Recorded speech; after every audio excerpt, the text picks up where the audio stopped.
All right, here we go. Sebastian Telfair, welcome back to VladTV. Yeah. Take three. You heard? Looking kind of icy today? A little bit of ice, man. A little bit? A little bit? Well, what's the logo on the chain? It's Sweetos. Tell me what that is. It's my family brand. It's my younger brother, Ethan, who's out in Arizona. Got two of the biggest dispensaries out there. Partnered with Cookies. Nice. Actually just transitioned it down to Florida. So they just got the permit to know that to go down to Florida real big. I thought marijuana wasn't legal in Florida yet. Yeah, you thought wrong. Okay, my bad. Wrong. Some my new bad. things going on in the world of Vlad. Okay. But yeah, this is Sweetos. My father name was Sylvester, so he went to a Vietnam War. So I got his badge made. You know what I'm saying? This was the big red one patch. Sweetos. You know, my brother did it big for my dad keeping his name alive. So, you know what it is. Shout out to my brother. Nice. We got a lot to talk about right now. But first, the NBA Finals. Oh, my Lord, Vlad. Boston won its 18th championship. They surpassed LA. What'd you think of that game? Well, what'd you think of the series, actually? It was one of the easiest championships I've ever seen, tell you that. Yeah, they're about to sweep it. It came close. It came super close to a sweep. I believe they let them get a game, so it didn't seem like they just swept them off the court. But shout out to Boston. Shout out to Tatum winning the championship. Shout out to Brown and them guys. But y'all all know I'm not a Boston fan, so I was tight. But, you know, I can't root against, them guys in particular, but I'm not a huge fan of Boston. And Boston fans are assholes. I was not feeling how they was treating Kyrie. But yeah, they did their thing. Even when you win, it is what it is. Well, you actually played for Boston at one point. Yep, that's why I don't like their ass. Okay, what did you dislike about Boston the most? I just think my timing, I really don't want to go into all the details with Boston BS, but I think my timing with being at Boston was terrible. Doc Rivers was the coach. We had a bunch of young guys. Paul Pierce was there. I know I spoke about this a little bit. I think our timing and me coming in with my hype and that group of guys with Tony Allen, Delonte West, Rondo, Al Jefferson, Perkins, Paul Pierce. That was terrible for me. Well, what did you think of the Mavericks? The Mavs did their thing. I think the Mavs kind of won because, look, they took on Kyrie. No one thought that situation was going to work. He had so much turmoil off the court that you never thought, Stephen A. Smith said he should have retired. And then we see this guys make some plays this year that no one. You seen that left-handed game? No, he's nice. I don't think he should retire at all. I mean, that makes no sense to me. He's really that dude. And I think I like the fact that how he carry himself. You know what I'm saying? As an athlete, you don't really get the chance to carry yourself and be self. You know what I'm saying? It's always about whatever narrative that they try to put on you.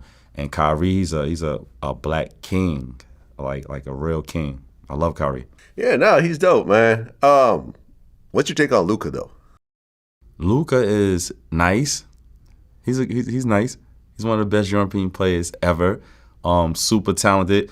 I feel if Luka get in tip-top shape, I don't even know if his body will allow him to get in that type of shape. If he get in tip-top shape, I mean, he could definitely get a championship because he's unstoppable like no other. He's like that one guy, like Kawhi Leonard, one of them guys. He's the only guy that kick their ass. He kicks LeBron ass. He kicked Kawhi ass. I'm talking the last 4 or 5 years I used to watch. I'm like, he's kicking Kawhi ass. And Kawhi was the first guy I seen kick LeBron ass. You know what I'm saying? I don't like every night, but you've seen the championship. He's at the Spurs. Just to see Luka kind of take them steps and become a better player than them guys at times is like, sheesh. He's one of. I mean, would you say that Luka's a better player than Kyrie? Overall, better player than Kyrie? No. No. Why is that? Because a lot of people say he is a better player than Kyrie overall.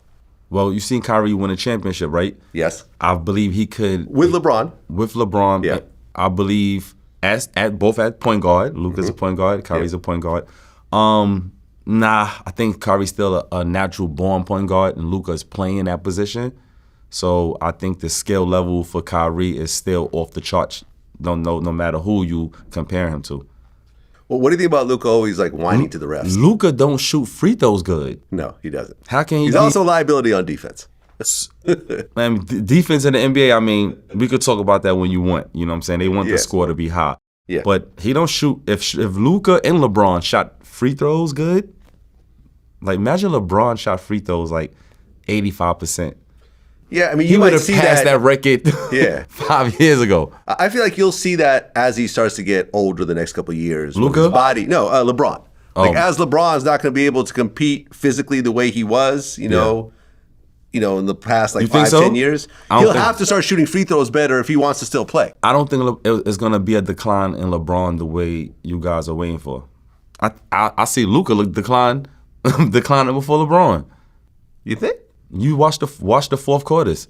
He don't have a good enough team that where LeBron is doing, where it's kind of like showing up every night, but he still got the most energy in the fourth quarter. He's still chasing down shots. It's a certain amount of energy that you gotta have that goes back to Luka that I don't think he have to be a better player than Kyrie. Well, what do you think about Luka always like whining to the refs? He need to stop. But that's being a young player. We all do that when you're a young player. You used to do that? Of course. But the refs be cheating. You know, that's true. I want to say that. I just want to say that nobody can't do shit to me. Nobody can't find me. Yeah. Nobody can't call me. Nobody gonna say shit. The refs be cheating. Yeah. Fuck is y'all talking about? Refs be cheating. They cheat. And then now you see the narrative of you got the ref that told us he was cheating. They telling us they be cheating, and I'm watching. I'm like, and I don't mean cheating like the way people saying cheating, but it's definitely a control part of the game that I didn't see when I was playing.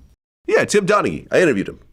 He went to prison for betting on his own games. I seen a couple of interviews. I got to check his interview out with you. I interviewed him. And basically what he said was he didn't, and they did a whole investigation on this. We talked about it, where he didn't necessarily, call certain fouls or whatever in order to win. He just knew coming into the games who the refs were and which players those refs didn't like. And I fell on the wrong side of that for my career, I believe. So you had refs that just did not like you. I believe the narrative of me getting in trouble off the court, the refs looked at that and they did not. That didn't help me. That didn't help me at all. Yeah. I promise you, I hope at some point we get the time to go run back my technical fouls. And I could show you that the NBA took the aggressiveness out of me. I promise you. Yeah. And I'm not that good of a player out there playing all happy, like Westbrook. Westbrook can't be out there all friendly. He's not that good. Yeah, Iverson got it a lot from the refs. You got to be out there. When Westbrook out there, like, who won it? Was there nobody better than Westbrook? Yeah. Iverson got it a lot from the refs. Yes. And I think at one point, like, Iverson, like, threatened one of the refs. Yeah. And his fine, the refs felt wasn't harsh enough. Yeah. So they went out of his way to just keep punishing him Absolutely. game after game. And then finally he was like, all right, have y'all had enough? They're like, yeah, we've had enough. And then they went back to the normal game again. Absolutely. Yeah. People used to say that to me when I was playing. I was like, what are you talking about? Like, no way. Like, we control the game. But now I'm watching the refs like, I love the NBA, but I don't know about all these refs. and Tom Donaghy, man, I remember when I was playing for OKC, the ref cheated so bad one night, I posted a picture of him. And the head of the media for OKC called me right there 5 minutes later. He was like, you got to take that down. And I was like, and they cut me like a week later, but maybe that's why they cut me. Well, yeah, I mean, I interviewed Smush Parker after our first interview, and he's trying to be a ref. Yeah. And there hasn't really been that many like former player refs. I think he mentioned like maybe 2 other players to become refs, which is weird because you would think that'd be a natural transition for a lot of players. Maybe a lot of it's only been 4,500 players that ever played in the league this whole existence. Well, I understand that. Maybe it's only been 100 guys try. So you think most players don't even look at that as a career path? Because it seems like kind of a natural career path. You know the game in and out. You're used to being on the court. Yeah. You've dealt with refs before. You understand the logistics of it. Not everyone's going to end up on ESPN. Not everyone's going to get a coaching job. Why not be a ref if... I think it's the overall narrative of being a ref. Ref is like kind of like police. No one wants to be the police, huh? Why want to be police? I hope Smush Parker becomes the police because I do wish Smush should be a ref. He should be an NBA ref, and I believe if he take his time and he's definitely would get the opportunity for sure. Well, the playoffs. Hold on, and I seen Smush in his referee outfit. Yeah, he got to get his referee swag up though. You still got to have swag as a referee, bro. I don't care. Like, have your referee swag up. Well, the viewership for the playoffs was down 10% this year. Are you surprised? A little bit, yeah, because I was watching. Yeah. I was stuck to the TV. I couldn't miss none of the playoffs. The Knicks, it was hot, so I'm trying to think. That should have spiked the ratings up, maybe. Well, in New York, I'm sure it did. But, last time they won a championship was the year I was born, 1973. Whoa. Do you think they're going to make it this year? Who? The Knicks. I was rooting so hard for the Knicks. Like, I never rooted so hard since Pat Ewing and them guys, whatever year that was when Pat ruled you with the finger roll. I'm so excited for that energy in the city, but the views is down because, like, the culture is not, we not finna be saying there all watching basketball all day. It's like so many other opportunities and fields that's tangible to us now that everybody not saying they're watching basketball. I kind of frown upon that a little bit. Like, some of my friends, like grown as men, like all stuck into the games and all that shit. And then when it's time for us to go, do something with some money, nobody got no money. I don't got time for that. And I want my whole culture, like, kind of wake up to that a little bit. Like, we stuck on that basketball shit too much. It's one of the only things, like, we really willing to support. I say that in my community. We do a basketball tournament, and we got 1,000 people outside.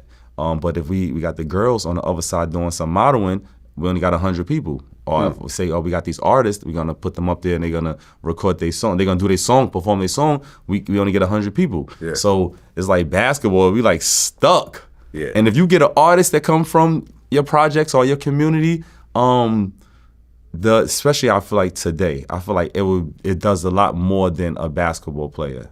I feel like the opportunities is different in the entertainment world because, like, entertainers at all times they got a job. I'm talking about, like, if you really make it as an entertainer at all times. As a basketball player, you bump into me, I'm an all-star, I got a $100 million contract.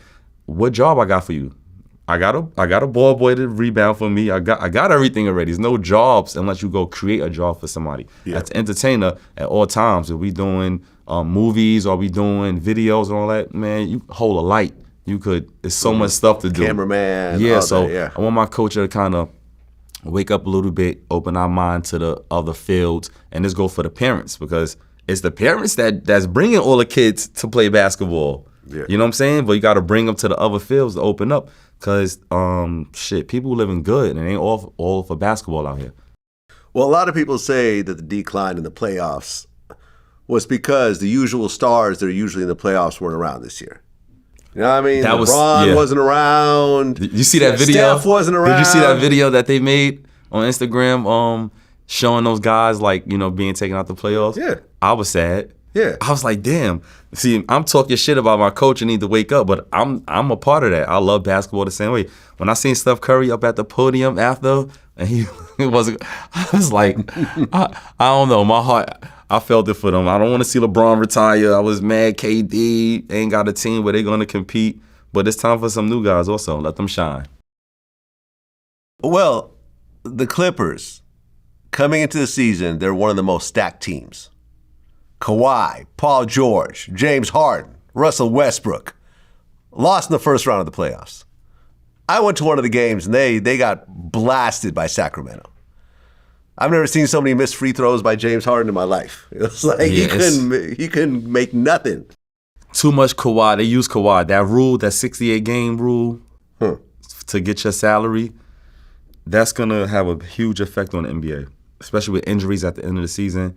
A guy like Kawhi, I was watching during the season. I was like, damn, it's going to be a good playoffs because a guy like him, he was up and playing, but he was burnt out by the time they got to the playoffs. So, I mean, the Clippers is the Clippers. I hope Clippers the Clippers. Well, like, for example, Stephen A. Smith. The Clippers going Clip and the Knicks going Nick. I mean, Stephen A. Smith, he said Kawhi was the worst superstar in sports. When you hear statements like that, do you agree or disagree? The worst superstar in sports? Yes. Because, he takes a lot of time off and that type of thing. I'm just coming up this right now. I'm freestyling. To be a superstar, you got to want to be a superstar. Mm-hmm. And do you think Kawhi wants to be a superstar? No. So? Not at all. There was like the joke back in the day when it was like Kawhi probably comes home after work and sits down quietly, to eat dinner with his family, yes. and they don't even know he plays basketball. Yeah. He's a super humble dude. He doesn't talk. Barely does interviews. Yeah, don't get too hyped. I've never seen him on a podcast in life. They say he's hilarious though. I don't know Kawhi too much. They say he's a hilarious guy. I'm sure he is. But his sense of humor seems to be like off the charts funny if you get around him. Well, this hits kind of close to home with you. Anthony Edwards did an Adidas commercial. Yep. And why'd I hit home with me? Well, because your whole Adidas story. I got to do Adidas. Well, you had to deal with Adidas back in the day. I threw on the old Gucci's if y'all upset sue me. That's right. If not, sit back and watch me do me. Yep. But he kind of disses Cameron in the commercial. Nah, he ain't diss my man Cam. You haven't heard the commercial? Nah, I seen that commercial. You seen the commercial? Cam responded with a whole freestyle over Black Rob's Whoa. Fire. And shout out to Cam and Mace. They're really kind of starting to really make a name for themselves in the sports world. Facts. To the point where literally in commercials and major, major sneaker commercials, they're actually mentioning Cam. What did you think about that whole thing? I think they did a good job. They did a good job. It wasn't a bad commercial. It was good marketing. I feel Adidas stole Kanye's sneaker and gave it to Ant. It's the same design as Kanye basketball shoe. Or what's the word? The same silhouette, right? Yeah, I'm looking at it now. Yeah, it's actually, you're right. It is pretty similar. Like, Ant, you got lucky of them dropping Kanye and him taking your shoe, so you got a better design shoe than you would ever had. Nobody's rocking Adidas. They going hard on their marketing. No one's rocking Adidas out here. No, not really. Losing Kanye was a big blow. We're not rocking Adidas. They lost Kanye and they lost Bassey. And now Cam ain't messing with y'all? Oh, my. Adidas, what are y'all trying to do to yourselves? But they did a good job. I think, like Cam said, the person that they used that was sitting on the bench, I hope that was like Edward's cousin or something, because dude looked funny. We got nothing but jokes in the hood. Right. He had the funny head, funny body shape, funny. Everything was funny about them. But yeah, shout out to Ant Edwards. I could never hate on a young boy. Hoping he do become Michael Jordan, but until Adidas do right, I don't know. I don't know. He already got a little bit of Adidas shit on him. I don't know. You right? You got two baby mamas out there somewhere, right? I don't know, but yeah, we gotta talk to Ant, man. But yeah, he ain't mean nothing about that with Cam. Cam made light of that. Yeah. Adidas reached out to Cam after me and him did the interview on It Is What It Is. But they don't want to do nothing. They just want their name to be right, but they ain't doing right. Huh.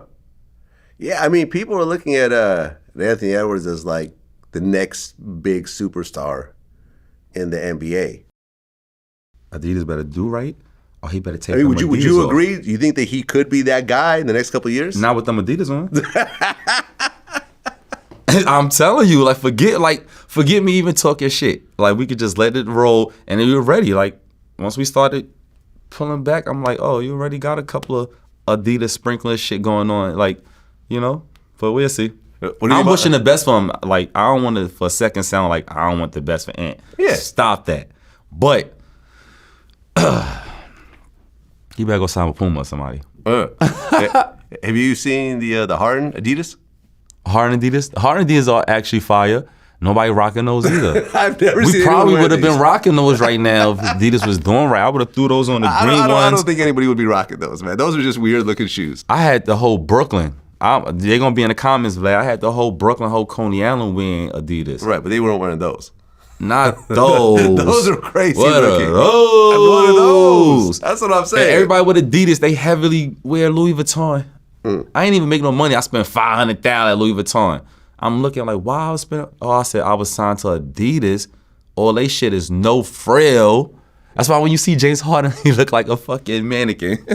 You want to see James Harden with all the Louis Vuitton shit on him? Yeah. Like the talking about the jacket with the pants with the and Dame's starting to sprinkle some of that Louis Vuitton shit in there because Adidas got no frill. Kanye was about to help him out. I would have been designing. I would have been designing for them by now. Yeah. I mean, well, yeah, actually, probably if you kept the deal, yeah. I would have been designing for them now. True. They would have had it all together by now. Yeah. But we gonna see. They were talking about a merch deal. I'm on the phone talking about some bread. They over there talking about, we got a merch deal. A merch deal? No one wears Adidas. What are you talking about, a merch deal? And so y'all give me a gear to give away? They said Gilbert gave. I was like, how Gilbert get his deal back? Not to throw Gilbert in a conversation or under the bus. Gilbert's my man. You know what I'm saying? No Gilbert slander will be tolerated on this show. Gilbert, no. Like, me and Gilbert, like, come on, stop it. Like, Gilbert, like, that's my little nigga. Like, so he already know. But not to throw Gilbert under the bus. I'm like, y'all gave Gilbert back his deal. Like, what's up the situation? They're like, he got a merch deal. I'm like, he got a merch deal. I'm like, Gilbert took a merch deal? I'm like, so how can I reply to that? I said, he made $150 million. They said, no, he did. I said, yes, he did. Fuck is you talking about? So, yeah, Gilbert took a merch deal. I'm not taking no merch deal. Stop it. Did you hear what Gilbert did with his fiance's ring? Did you hear this story? He's so smart. Ugh. So on my show, we talked about this, right? He gave his fiance a $400,000 ring. Damn. And then they broke up.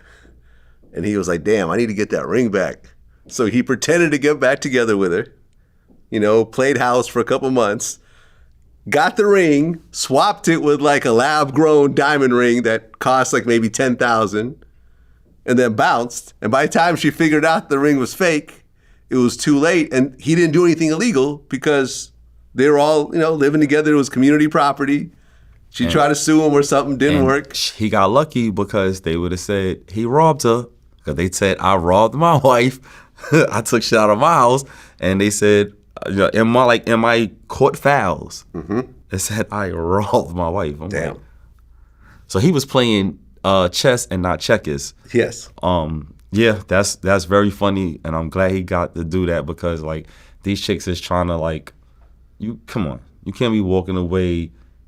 You breaking the family up. You the one bringing these divorce papers, and you want to go take his lifestyle. So when y'all NBA wives is deciding to leave, like leave the whole situation. Like stop trying to leave.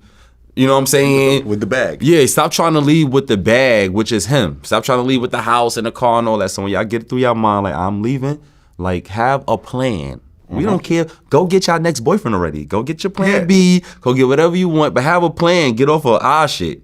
Feel me? Because we need to live on and do what we need to do. And y'all never leave while we in the NBA. Right. Well, didn't you mention that you're not actually divorced yet? I'm still not divorced. How long is this taking?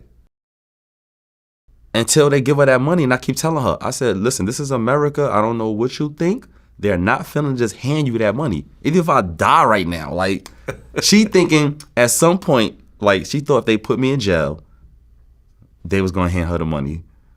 I don't know what she's thinking, but when they subpoenaed me to go to court for my divorce, the judge, this judge, wherever she's at, like super blonde hair, real pale face, red lipstick on in court, like judge, like white lady. She said they didn't need me for the divorce. She said it was nothing unique about me. She talked mad shit about me. She read off the stuff I took from the house, like, right? She was like, is the tennis bracelet yours? I was like, yes. He was like, the Range Rover, basically it's like the Range Rover that my ex-wife was driving with the kids. It's still mine. That car cost exactly like $129,000. The stretch, I'm like, she can't buy no $130,000 car. And that's why I got locked up, that fucking car. But you got locked up over that car? Yeah. Damn. Yeah, because my vehicles would have never been transported from Florida to New York. Oh, during the whole when I left the house, situation, she served me divorce papers. Feel me? Because she thinking like, I'm just get rid of this dude, I'm gonna take his money, right? Take the house and all that. She served me divorce papers. I just dipped. Like, all right, go do what you do. They chased me down. I'm talking about marshals, court marshals, like chased me down, like with the long guns and all that. When they ran up on me, I stripped. I said, like, I ain't got no gun. Y'all want me to chill out. Don't shoot me. Yeah. Made me go to court, whatever.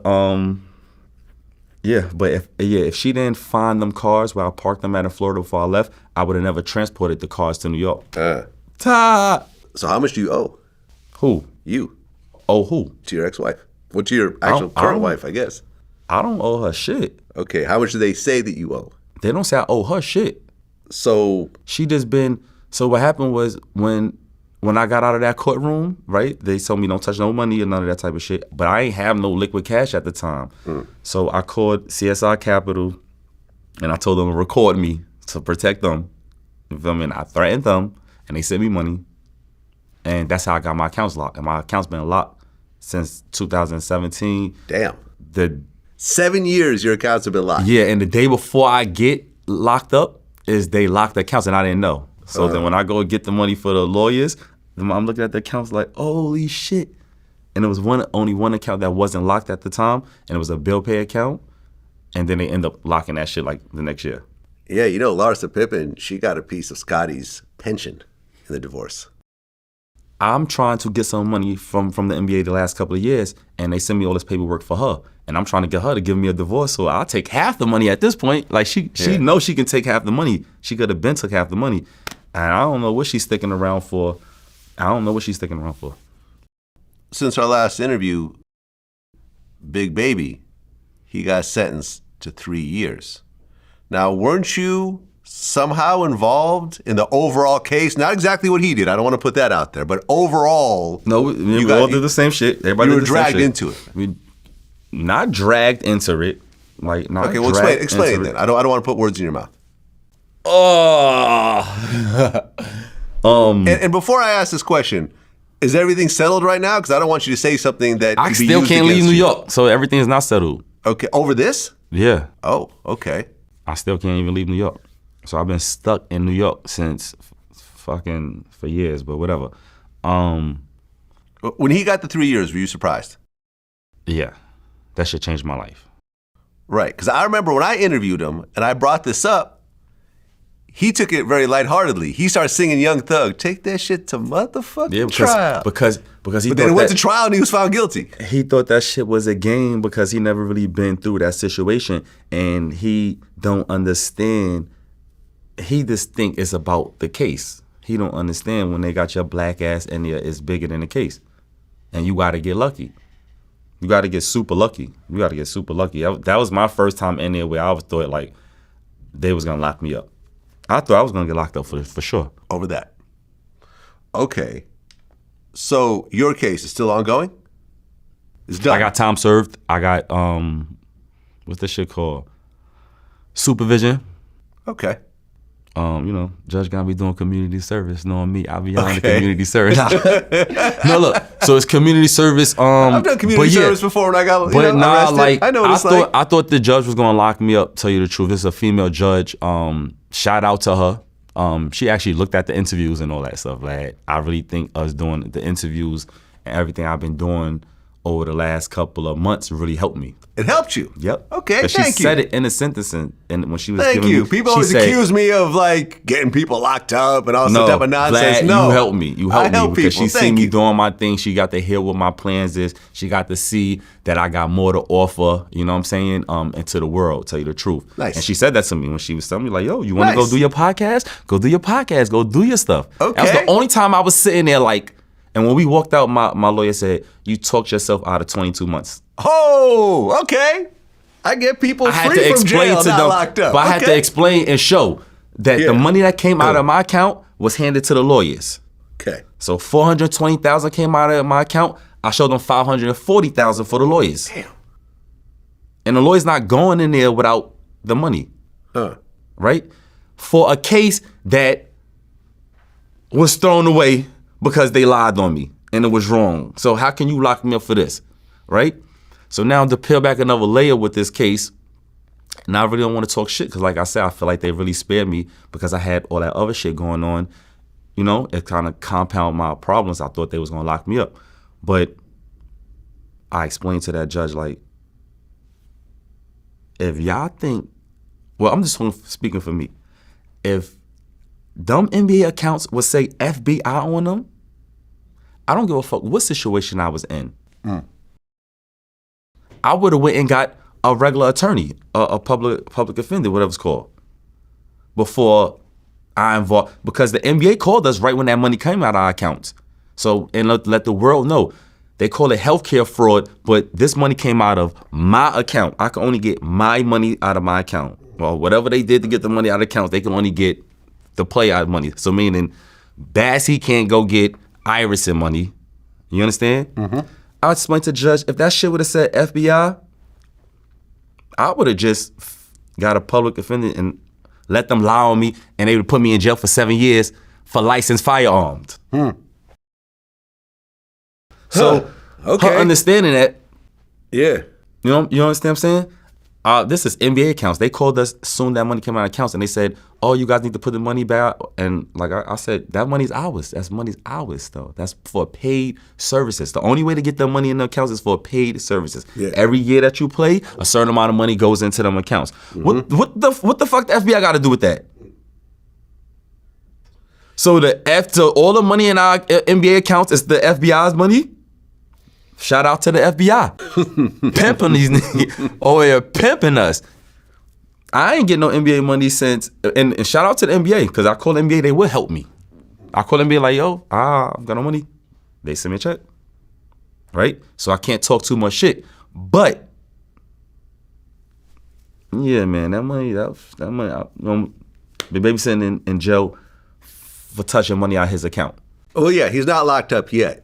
But I think it's about to happen. He was supposed to come do an interview with us, but I think something came up and we're trying to reschedule him. But yeah, man, I feel bad for him. Yeah, they watched all that shit. So now I'm thinking they definitely watched him say take it to trial and all that shit. It was nothing, you think that it was nothing to take the trial. Yeah, bro, it was nothing to take the trial. If we just didn't understand that's the FBI money, not LeBron money. That's not fucking Shea Gilchrist money. That's you feel me? And then how they got all the accounts now. They got all the accounts. So they set it up where, like I said, you ain't gonna hear no players ain't having no money no more. That shit is gone. NBA players will have money. All of that, NBA players on money at 5 years, you better be smoking crack. And it's a lot you gotta do now. You need 10 gun cases. You need 5 wives to leave you, because how they got the money structure. You're gonna have some money. But yeah, that's the FBI money. Well, let's talk about the Lakers. So they let the last coach go, Darvin Ham. Yep. They originally offered the job to Dan Hurley. Offered him $70 million. Now, this is, the top college coach. Yep. 2 championships in a row, is about to go for a third. But he turned him down. Were you surprised? No, because he has a good situation, and he knows that situation is like, they give you that money, you guys don't do good that year, they just fire him, and he don't want to go back to where he's at. But I tell you what, they would have been so lucky to get him. He's a great coach, and basketball right now, the teams that play more like colleges will win. More like sharing the ball, playing defense, playing with that type of. But I was surprised he turned it down, the opportunity to coach LeBron, being in Los Angeles, but he's doing pretty good for himself. And they didn't overpay him. They just paid him. That was regular money. Well, $70 million is near the top of all the coaches' salaries, period, right now. It's near the top. I think the only person making more than that is the Warriors coach. The $70 million was what? It was like 11 a year, something like that? Let me see. Nah, I looked at it. I don't think the $70 million was that appealing to him. Because how many years? Because the comparison was like he just won the championship in Monty. Okay, you're right. 6 years, $70 million. Okay, yeah, you're right. It's a little bit slightly on the low. That's 11 million. That's 11 million. Yeah, because I think Steve Kerr. Vlad, my coach of black people, we waking up, right? Because I was thinking like Stephon money used to sound crazy in 1995. He making 11 million when he got that $70 million contract. Yeah, you're right. I'm like, I didn't realize it was 6 years. Yeah, that shit is regular out here for us now. It is regular. It's very regular. 11 million, and you won't get taxed. So how much you bringing home? 5.5, 6. Let's call it $6 million. It's called 6. And then the fees of the people that got you that deal was called another $500,000. That's $5 million. That's about $5 million. Yeah. No, he's not leaving to go to Los Angeles, and now you got to live in a Los Angeles house. Way more expensive. Yeah. Stop it. That was a bad deal. I mean, in general, though, do college coaches do well in the NBA? Because you don't really see that too often. Usually the college coaches, like the Coach K's of the world, they just stay in college. What coaches came from college and did well? Well, Florida coach was one of the last ones, right? What's his name? My guy from Florida that won the championship with Corey Brewer and them guys, and OKC signed them. That was short-lived. I mean, I'm looking at the list. There's Larry Brown, Fred Hoiberg, who recruited me for Louisville. There we go. John Baylane, Bill Fitch, Mike Dunleavy Sr., Avery Johnson. There's been a few. There's been a few, but not a lot. Not a lot. And a lot of them them are... It's a different job. Yeah, and a lot of them don't turn to superstar NBA coaches, it seems. Yeah, it's a different job. Whereas in college, they're absolute superstars. You're in complete control. The coach go before the player in the NBA. In the NBA? Well, it seems like in the NBA, though, like... It's really the superstar players who have more power than the coaches. Yes. Like, you're not going to tell LeBron what to do just because you're the coach. LeBron's going to set the... And Popovich was the last of that type of ilk in the NBA, and Kawhi did that.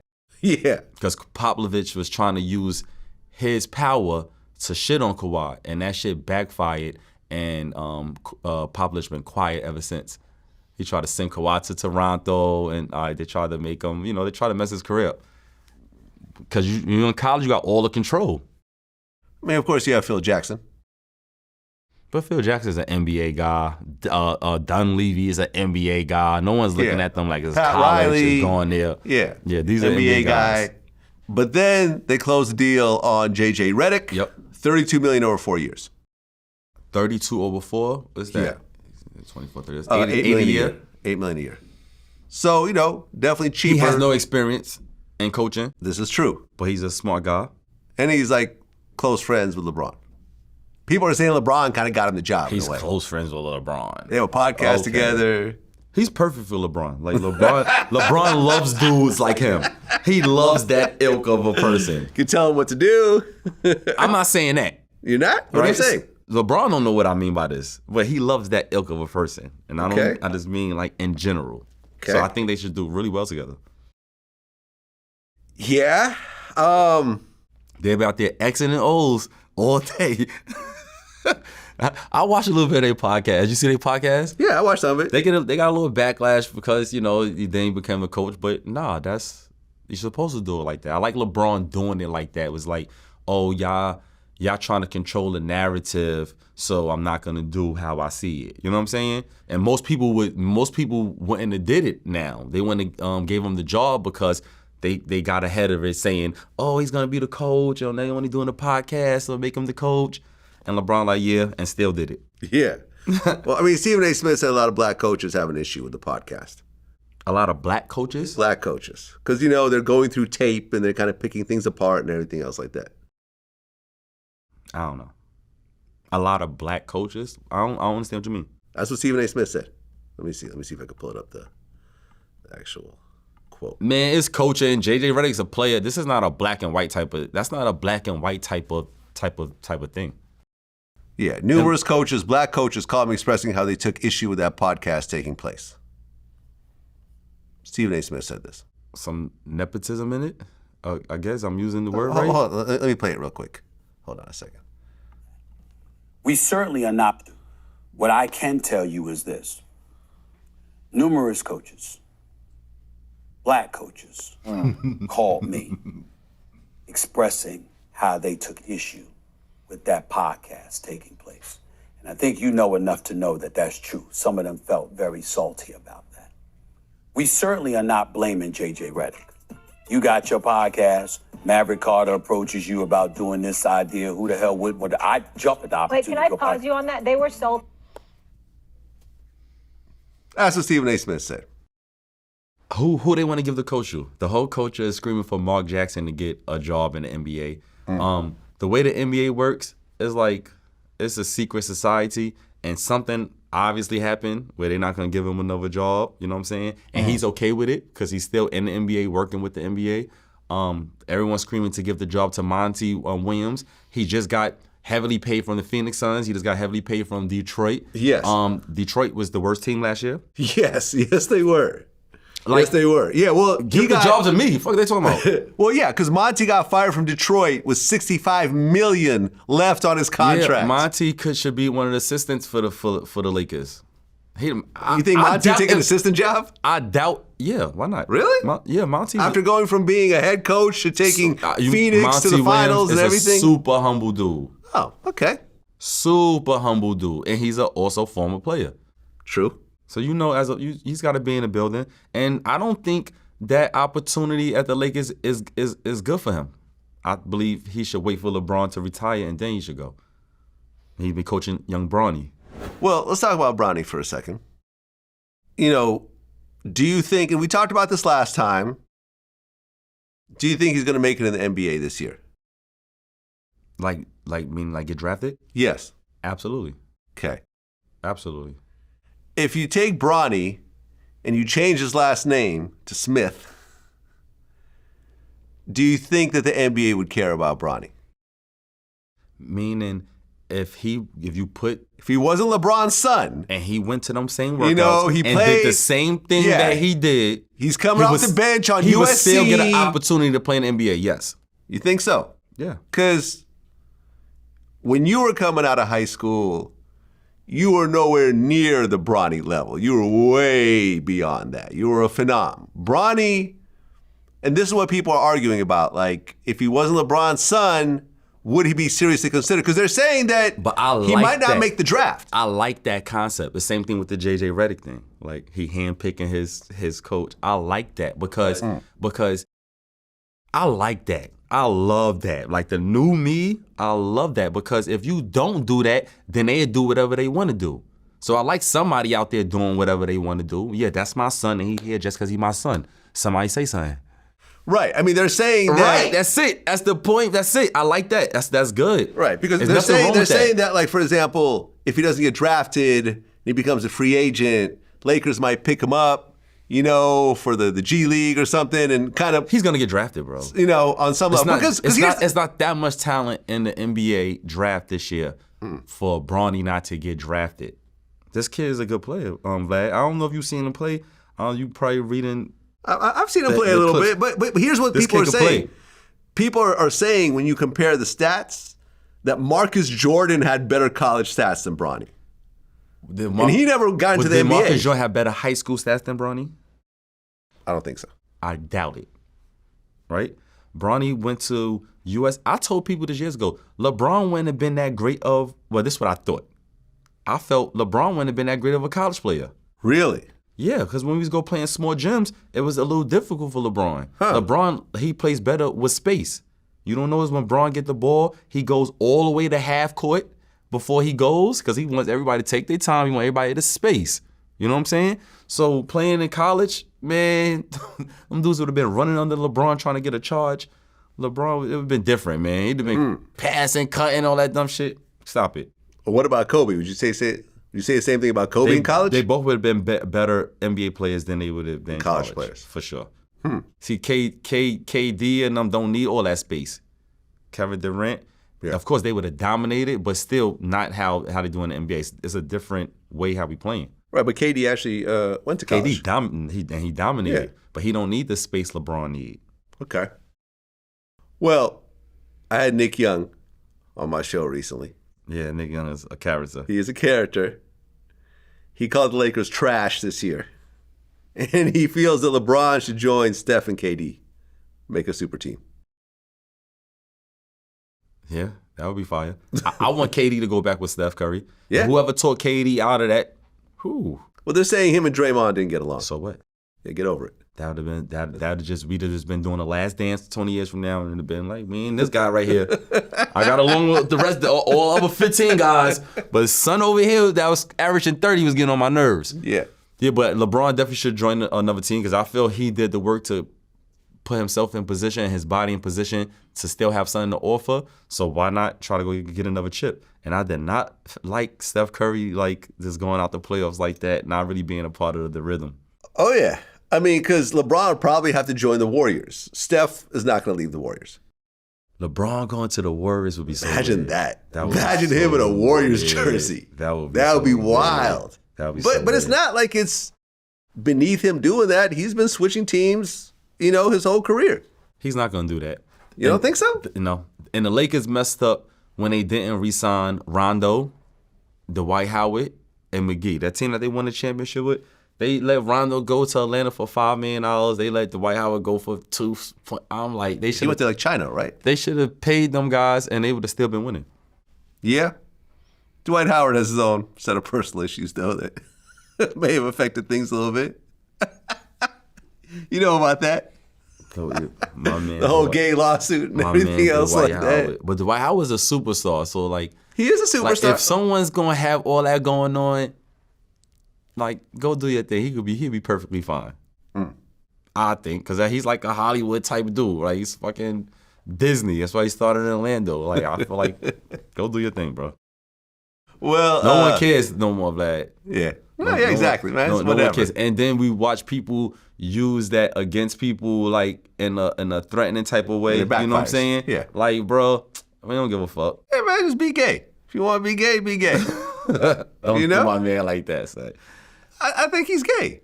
And that's cool. If you want to be gay, be gay. Because I interviewed his baby mother. Next.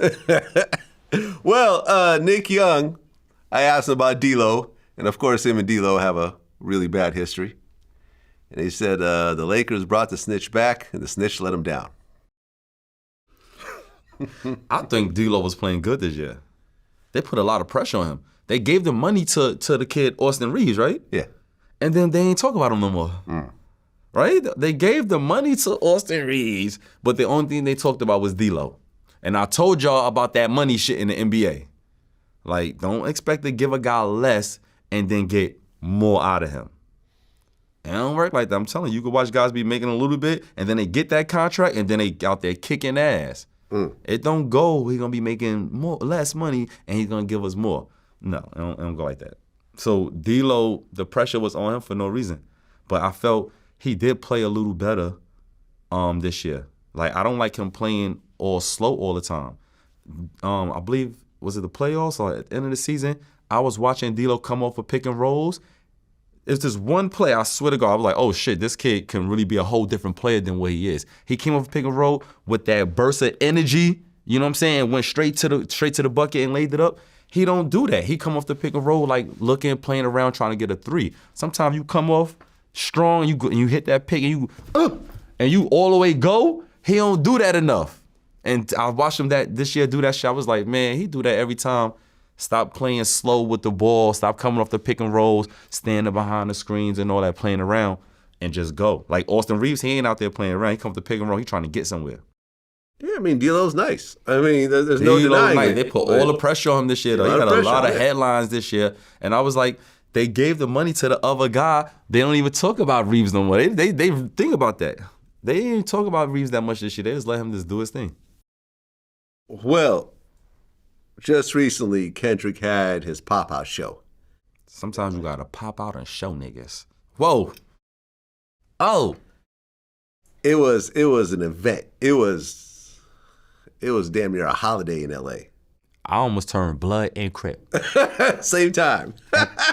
That's how dope it was for the culture. I like Tupac is coming alive right now. Yeah. Russell Westbrook was on stage. Facts. Dancing his ass off. Yep. DeMar DeRozan. Facts. Was on stage, churning up. Do you think, based on your experience, if David Stern was still the commissioner, he would have an issue with them being on stage like that? In 2024... You see what I'm saying, though? You understand the question? Like the gang signs and shit? However you want to interpret it. No. No? Because he gave you a hard time. Super hard time. Super hard time. Yeah, but Westbrook is in Paris at the fashion show, wearing a dress. With a dress on. You know what I'm saying? You know what I'm saying? Nah, Westbrook is the man. Like, Westbrook is like, he's one of our most beloved players. The players love Westbrook. With all that shit that they be talking, the Stephen A. Smith and all that, the players, we love Westbrook. But, yeah, I don't think so. It's a different day and age. And David Stern was around when they kind of put hip-hop and the NBA together, when they was doing the Nike commercials and doing the M1 commercials and all that. So David Stern just didn't really want you with the shits. Was Stern the one that made all the players wear suits after the whole Allen Iverson situation? Soon I get to the NBA, they want to do that. Yeah. Soon I get to the NBA, they do dress code. Yeah. So we out there looking like lames. They just changed that up. We on the bench with suit jackets and all that. Super lame. Yeah. Super lame. But then again, you gotta have, you can't, you going to work. That's all I can say. Like, you're going to work, you should put some clothes on. But telling the dude how to dress, like, nah, you can't do that. Now everybody got swag kits. They all got swag kits. I mean, what do you think is the biggest difference between Adam Silver and David Stern, from your point of view? Maybe he's sat on the side of David Stern for long enough and seen him kind of be the bad guy. You know what I'm saying? Yeah. So he kind of knows how to kind of manipulate the situation. Not and I don't mean do. that in a negative way. Yeah, no, I see he what you're kind of know saying. what not to do and what to do. He kind of know people's cries. He kind of, the NBA in general is doing a lot better. I'll tell you that. I had to go look into some of the new things that's in the new collective bargaining agreement as far as what the play is and what's going on. A lot better. Well, yeah, didn't they sign that new deal where like $1 billion from Amazon, $1 billion from this network, just for, streaming this, streaming that? It seems like there's way more money now. Definitely, it seems that way. Seems that way. It seems. Yeah, that I don't way. know what's we going get to on. that conversation because it's a couple of podcasts that's got a different opinion. Kind of breaks it down. Yeah, what's the podcast with my guy? I got to know these guys' names. I love this podcast, but they got the lockers behind them. They got the safe box with lockers behind them, and they are in suits. They had like a nice tables, a podium. Oh, forget this guy name. NBA podcast? No, this is not sports. They talk about everything. It's like 4 white dudes. What's the main dude? Oh my Lord. Yeah, they was giving some reports about the ratings and all that stuff like that. And they reported that the NBA is down. Kevin Durant, he questioned why he's not in the GOAT debate. Do you feel that like people give him a hard time for no reason? A hard time for no reason? Like, why isn't he considered one of the all-time greats? Who don't consider him one of the all-time great? It seems like in the conversation, he's still in the middle. He doesn't get included in the conversation. He's still in the middle of his career, right? We just had Kobe retire and pass away. You know what I'm saying? LeBron, who is considered the GOAT, you're in the middle of him retiring. Like, you got to wait a little bit, KD. So you think you have to wait a few more years and see where his career ends? We appreciate KD so much. We got to wait. He got to wait a little bit. He got to wait for him to be able to, take it in. But you don't think in the GOAT conversation. You don't think people were putting LeBron and Kobe in the GOAT conversation years ago in the middle of their career? See what I'm saying? I feel like he's not. People don't talk about him the same as the Kobes, the LeBrons. You saying why? Why? Maybe these last couple of years going to Brooklyn Nets. Maybe the narrative of him switching to Golden State at the time and then leaving. Yeah, he should have stayed at Golden State. Should have stayed in Golden State. Yeah. They'd had 6 championships now. Yeah, easy. And then, you know what I'm saying? Yeah, then you write your own book. Yeah, you'd be the GOAT. GOAT. Write your own book. Right. But you won a championship. You made all the money. You got your Nike deal. You're the coolest dude. Like, you are the GOAT, bro. I don't know what the hell he talking about. What house he living in? Huh? KD, who's in your crib, KD? Tell me your chick lineup. What girls you messing with that got y'all here thinking you not the GOAT? Because I live in Coney Island right now, you heard? You feel me? And you can't tell me I ain't the GOAT. Well, I mean, LeBron, who you dealing with? LeBron said that Iverson and Steph Curry are the most influential NBA players of all time. Would you agree? I agree. Yeah. It's still something ringing behind my head about Jordan, though. Yeah. And Kobe. Not Kobe. Not Kobe. Let Kobe rest in peace. I love Kobe, but let's stop that shit. Kobe is not Michael Jordan. What do you think that Kobe doesn't have that Jordan does have? I don't know, but he's not Michael Jordan. I mean, he's got the killer instinct. He's got close to the number of rings. I mean... You think he influenced the game as Michael Jordan, though? I think it's close. You think it's close? I think it's close. A lot of people say Kobe's their favorite player of all time. A lot of people will say that. Of all time? Yeah, a lot of people will say that. I mean, I love Kobe. I love Kobe. And plus, like, kind of like a Nipsey when someone passes away before their time, they get put on a pedestal like a Tupac and a Biggie. You know, you don't get to see, you know, when you don't see someone grow old and, you know, go through their declines and, you know, get out of shape and start getting gray hair, they're always going to be that prime. You know what I mean? It's always going to put a person a couple pedestals above. AI and Allen Iverson and Stephen Curry definitely influenced the game. I would give them the crown on that. But in my opinion, like this, in general of influence, nobody did it like LeBron. That's just my opinion. Nobody did it like LeBron. I didn't know who Steph Curry was when he was at Davidson. I never heard of Steph Curry when he was at Davidson. Yeah. I never know. I ain't know it's Del Curry had a son over there. That's gonna become the best shooter in the world. I didn't know that. You feel me? Just how LeBron did it as far as what was expected of him. You know what I'm saying? But he didn't change the game as far as how the game was played, though. But he did in a way now where guys taking care of their body a different way. Yeah, absolutely.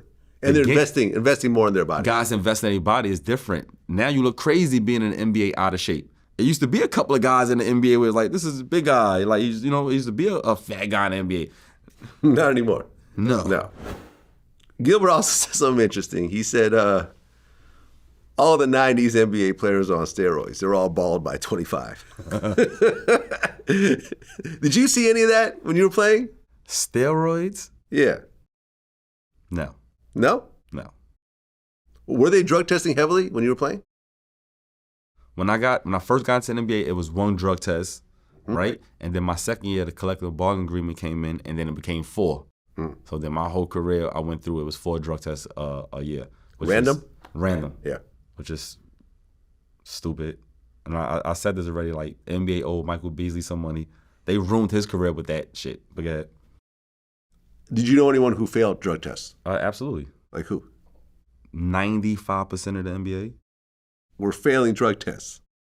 Really? 80%. So what were they on? I would say 80% of players felt a drug test before, for sure. Really? Yeah. Well, what were they on? Bud, marijuana. Oh, okay. No, I'm not talking about that. I'm talking about performance-enhancing drugs. Steroids, nah. That's Vlad. I was in the NBA. You feel me? So I was in the room. But it's another curtain that you got to get behind. You feel me? They ain't letting me behind that other curtain. You know what I'm saying? So I don't know. Right, because in baseball, it's rampant. Rampant. Yeah. Vlad, boy, you don't get me. Am I right though? You gonna get me to the shit, and I don't. Rampant. Some conversations I don't want to be in the middle of, right? But, I believe I said this already. What's my guy that coached Sean Kemp and Gary Payton? What's his name? George Karl. Yeah. George Karl's the whistleblower saying it's talking about the steroids in the NBA. And he said these guys are getting older, or they running faster and jumping higher and lasting longer. He said, and it's the steroids, and only a few guys have the financial ability to do it. What they doing. This is what he said. This is his words. And he haven't been around since. I ain't see George Karl since. Yeah. But that's an official report. You can Google that right I believe it. now. I believe it. So he was trying to figure out, when he was done, he was trying to figure out, looking at Vince Carter and looking at certain guys like, and then these guys was going to Germany getting these shots in their knee, right? And my knee was hurting one time when I was playing for the Phoenix Suns. And the owner, Robert Sarver, who I became really good friends with, my fucking knee was hurting the whole time I was playing basketball. None of them owners or teams took me nowhere, right? What was the injury? I would just had tendonitis the whole time. Okay, yeah. I'm a meniscus tear that I'm dealing with right now. So you know how just that, it just be aching at you, right? Yeah, exactly. So I became friends with Robert Sarver, who was the owner of the team. So he was like, all right, I ain't gonna let your black ass behind the other curtain. You know what I'm saying? But I'm just gonna give you some of the resources of how it was working around the other curtain, right? And I'm just talking shit. But they went and gave me a PRP shot in my knee, right? And when they giving me the shot, I'm sitting there looking at them like, yo, y'all fucking crazy? Like, this shit hurt. And they like, Kobe takes this every year, swear to God. I said, y'all pay Kobe $36 million a year. I said, for $6 million, y'all motherfuckers could shoot me in my nipples with that shit right now. Fuck wrong with y'all. Fuck out of here. Yeah, but yeah, if you could take care of yourself a certain way, maybe certain things are available to you. They tried to bring LeBron into the steroid conversation. I ain't going for that. Like I said, LeBron was better than us at 12, 11, to feel me, 15. So if LeBron was on steroids, he been taking them shits. Well, speaking of drugs, Delonte West, who you played with for a year. Have you seen that new video? Yes. I didn't see the video. I'd have seen like the mug shot or the shot, whatever. Well, let me show you the video. It was on TMZ. I don't want to see it. You don't want to see it? No, not really. Okay. It's pretty bad. He's basically tweaking out in a parking lot. Yeah, I know. That's how people do on drugs, bro. Yeah. Playing with him, did you get any inkling of he might have some issues, or was he pretty much just completely clean back then? No, he had his you know, he had his mental challenges, I would say, at the time. Already, when we was playing for the Boston Celtics, they had got him his own, like, I don't want to say, therapist that used to travel with us and all this type of stuff. He was super funny though, like super funny dude, super lighthearted, like a comedian. Like I didn't see him turning over to drugs like this, but he was already like, you know, smoking blacks and shit like that, you know. So I don't know. I didn't see this happen to Delonte. I mean, he's one of. I mean, if you give me a group of 5,000 people, it's gonna be one of it, you know, out of every category. You know what I'm saying? Somebody's gonna become a murderer. Somebody's gonna do this. Somebody going to jail. Somebody going bankrupt. And he's the guy on drugs. And I'm hoping that at some point he could, you know, persevere through this, and you know, find some type of comfort, you know, in this world for himself. Yeah, I mean, we were supposed to interview him, and then he got beat up in the street like a couple of days before, and it was just like, I ended up canceling the rescheduling because I didn't want to feel like I'm somehow, you know, showcasing someone who's just in a very serious decline. You know what I'm saying? Especially if you can't help him. I know you. I know you be willing to help him. Yeah, but I could help him, but I can't do ongoing help for him. No. You know, I could give him some money, but no. He could get money. I'm trying to say, like, is he available to get help? Because I want to know that. Because I don't want to talk shit about the NBA or certain people. You know what I'm saying? Without knowing if he's looking for the help. Because just because he's an NBA player, that shit don't mean nothing to me. He's a person. Like, and I know people that have been on drugs and all that type of shit. I've seen that shit in my community my whole life. So I ain't gonna lie, shit. All the crackheads in my community, no, they don't outlive a lot of people, bro. Oh yeah. The crackheads in my community, like they doing better. They done persevered. The people that was strung out on the corner, dead serious in the 90s, early 2000s, they walking by with their grandkids right now all clean. So I hope Delonte get a chance to understand that he gonna get a chance to live again and go clean himself up, you know what I'm saying, and try to do good. I'm glad he was even in conversation with y'all. Well, how did y'all get it was a person that was close to him. We were talking. I wasn't talking to him directly. He got a big family too. I remember him having brothers and all that type of stuff. I don't know, but I know if he was available for help, the NBA would have been there to help him. Yeah. So I'm assuming he's not available for help yet. Well, yeah. I mean, I don't know if you heard, but former NBA player Darius Morris just died. Who? Darius Morris. Darius Morris at 33, but he had serious drug and alcohol issues. Wow. Yeah. Yeah, man. It's drugs are drugs, man. You know, I interviewed Darryl Strawberry. I interviewed Doc Gooden, and you know, you take cocaine for the first time, hanging out with some strippers, and next thing you know, a couple weeks later, you got a habit. That's that other curtain, you can't kick your whole life. That's the other side of that curtain. So yeah. They ain't let me in them rooms. Yeah. Oh, nah. See, that type of shit, I don't even think about that shit. You gotta stay away from them type of girls. Yeah. Only way you gonna get them type of drugs like that is a female. Right. I ain't never. I got friends that only exact time same I ever story. seen coke in my whole life was a female in Miami had that shit. When I was playing for a team, everybody got back to the hotel and she sat on the bed. Everybody was on the balcony and she pulled out that shit. And bro, and she don't know like we athletes and shit, so that's like it looked like a bomb to us. Like if somebody put a fucking proximity bomb and shit. A grenade. And took the pin out. We fucking like no. Like what the fuck? Yeah, no, listen, bro. I was in Atlanta last month, and I just finished interviewing artists, and these other two dudes came in the studio, and they're like, "Oh shit, DJ Vlad, yo, we're such fans!" They're all hyped. And I'm like, "Okay, cool, man." And the artist leaves, and I'm just there in the studio with these two dudes, and they're like, "Yo, Vlad, man, you want to take a bump?" I'm like, "No, I've never taken cocaine in my life. Are you sure?" "I'm positive." Wow. And I'm like, "Damn, in 2024, people still handing out cocaine like this with fentanyl?" That's crazy. I know Gangster Boo, my friend, died of fentanyl. Like, whoa. Mac Miller, who I've interviewed, died of fentanyl. Like, nah, I'm cool. I don't even know what none of that shit is, right? But the fentanyl shit, right, has been like out because they've been getting this, they putting it in weed now, and some people dying. There's some reports. Man, when I be going to check in and shit, they be making me piss. You know, pissing none but Bud, right? Which is legal in New York. Huh? The feds tell me very clear, you know, it's not legal for us. I'll be like, all right, whatever. But, you know, I never did no type of drug. On a federal level, I don't consume alcohol, none of that type of shit. Yeah. So I tell them right to their face, yep, the Bud. And they be like, oh, be careful because they putting fentanyl in there. I'm like, they didn't put no fentanyl in weed. I said white people doing that now because niggas out here making some money. So now y'all want to tamper with the Bud. Get your ass out of here with that. Yeah. Sweet O's, baby. You know, I got a similar story when I interviewed Nick Young and Gilbert Arenas. Like, Nick Young recently said that after leaving the NBA, he was depressed for 4 years. Wow.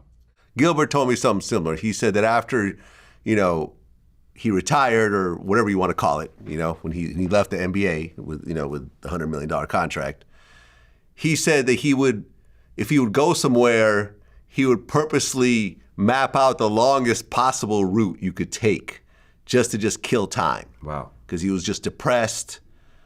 His whole life, you're on a schedule, you have, you know, everything laid out for you, practice, you know, this, that, you know, during the season, this, you got the coaches, you got your structure, and suddenly you have nothing. Did you go through something similar? Nope. Okay, so when you retired, you were good. Soon as I said I wanted to retire, I got locked up. That's the first thing. Wow. Like, soon the second I even thought, like, I don't want to play no more, I was in handcuffs. That's the first thing. So I didn't even get that chance. But, nope. I'm multi-talented. I love doing clothes. I love, you know, designing homes. I love doing things in my community, doing new basketball courts and, you know, putting new lights up in my community. Nah. So you saw it as an opportunity to do more stuff. Do more shit. Okay, good for you. Yeah, do some networking. I'm happier. I'm not gonna lie. And I can't say that for the last 4 or 5 years, but like in the moment, I'm happier than I ever been. And like I'm really just getting out of what I was going through right after I got out of the NBA. But I'm super more comfortable in my own skin than I ever was while I was in the NBA. That's a fact. If I could have understood like what I got going on in my head right now, I would have walked away from the NBA. Like, good, y'all really don't want to pay me anyway. Fuck out of here. Have you talked to the big three at all? Vlad, I'm not finna go do that, Vlad. No. Let me go breathe for 2 seconds, right? In the world of creating, in the world of business and entrepreneurship, let me go breathe for 2 seconds. Okay. Without me have to go fucking, you know, all the dumb shit they got me doing right now with the supervision. Like, they just bothering me. I'm like, y'all bothering me. Y'all seeing me do mad shit already. Like, let me go do my thing, and I promise you I'm going to be good. I promise you. I supposed to have been on Love and Hip Hop. Right. Season 6 in Miami. They sent me a contract. I was making $150,000 and, you know, a little incentive. And my brother got a contract. And my baby mama's got a contract. And the feds hold me up for that. I would have been going already 2 months ago. So, that being depressed, we killing that in the NBA because dudes is doing too much business. He's doing podcasts. Dudes got production companies. It's too much networking going on out here right now. It's lit. Yeah, but the thing of it is, though, is that you have to figure out a whole new direction on your own. Whereas up to that point... No, you don't. Why? Why you got to figure out a whole new direction on your own? Not everyone's going to have a successful podcast. Not everyone's going to be on ESPN. Not everyone's going to start a successful business. You don't do it on your own. You got to think you got to think on your own. You got to think on your own. Whereas up to that point... What do I love? What do I want to do? Yeah. And then that's why you got to have friends also. Right. That's why you got to have friends because if you got, your 5, 6 friends, they always in the middle of something. You know what I'm saying? You can always go jump on board. That's why networking with the players is so important right now. And you mentioned Westbrook. Westbrook is doing some big shit and real estate and all that stuff. Right, but he's still playing though. I'm talking about after retirement. Athletes in general though, just doing business, becoming businessmen right off the rip. Because we got the biggest influence. He could have started selling the Gilbert Arenas merch without doing another thing. You know what I'm saying? So I want all players to think like that. Like, nah, we got the biggest influence, and when we done playing, we should become the biggest networkers, the biggest entrepreneurs, and that's a challenge that we're taking right now for the athletes. WNBA. Caitlin Clark, what's your take on her? I want one of her jerseys. Sheesh. Okay. She fire. I ain't gonna lie. She fire. I ain't really, but you know what though? She's bringing a lot of light to the WNBA, right? Because what I'm about to say is like, I'm watching her, but now I'm getting to see a lot of the other girls, and I'm like, oh shit, I ain't know so many of the girls got that much talent in the WNBA. I'm talking about straight handles, like going at her. But the way that girl shoot the ball, you gotta become a fan. Like you're definitely a player. You every NBA player loves her as a player. I bet you. Do you think she could play in the NBA? No. Yeah, I've always heard this. No. Is it a girl that could play in the NBA? Maybe, but nah. Maybe the speed and nah. Yeah, now the speed. I remember I interviewed Marcel Swiley. He used to play in the NFL, and he explained to me how the fastest female runner, I guess FloJo, is actually slower than some of the top high school male runners. In terms of like the overall speed records. There's boys in high school that can outrun the fastest woman of all time. Yeah. So just unfortunately, physics doesn't allow it. You put her with a physical team and let her get open shots, she can make shots anywhere. Can she make shots on the NBA court? I believe so. She can make shots, but like play now. Yeah. Like come off of screens and be able to make passes and all that. Nah, we'd be taking that shit. Because if I'm guarding her and she's coming off a screen and then she come off the screen, she got to get the pass over. We taking all that shit. Right. Because I got to be strong. When I come, I got to throw that. I got to zip the pass. If not, LeBron and I'm running through it. Right. So I don't think she gonna be able to make that pass. Come off the screen and zip the ball back. Is there phones We going be on? running through every last one of those. She's only making $70,000 a year. But to be fair, the WNBA is expected to lose $50 million this year, even though this is considered a big year for them. They've lost money every single year they've been in business. Sheesh. And $50 million loss is expected this year. But when you doing real business like that, from what I read and get to see, on these certain type of networks, when you losing money, you still making money. That's what I heard. I don't know, Vlad. I ain't never make that type of money. I mean, yeah, you could. There's write-offs that could minimize your losses a little bit, but at the end of the day, they ain't losing no money. Every business is trying to be massively profitable, right? That's the goal of every business. Yeah, but the NBA is not losing money. When I had them white dudes get up there and start talking about that money, they were like, I got $10 million in debt and it's the best thing I ever did. Y'all know how to finesse the whole shit, so I'm sure they know how to do the same shit. I don't know. I don't know, man. I don't know. And that's the whole thing that a lot of people complain, like, oh, she's only making $70,000. She's the best player in the NBA. But if people aren't showing out, if people aren't paying tickets, if people aren't watching it on TV, the numbers are the numbers. And the sponsors are not kicking up a bunch of extra money. But I feel a spike in women's basketball right now. There's a huge spike right now. And hopefully it'll go into the black, where now you could start paying some of these females $1 million a year and stuff like that. I'm not for that shit though. Even though I'm borderline with the basketball shit, because I'll tell you, it's my community and culture that got. I do the numbers again. 50 million of us. If it's 15 million, that's 15 and under. Right now we got 10 million trying to be LeBron, and there's only 300 jobs. Yeah. You got 10 million of our kids going for a job. It's only 300. No, I feel you. No, listen, Tony Ayo. So start sprinkling all that on our girls and all that type of shit. Like, I'm cool with that, but we need some other shit.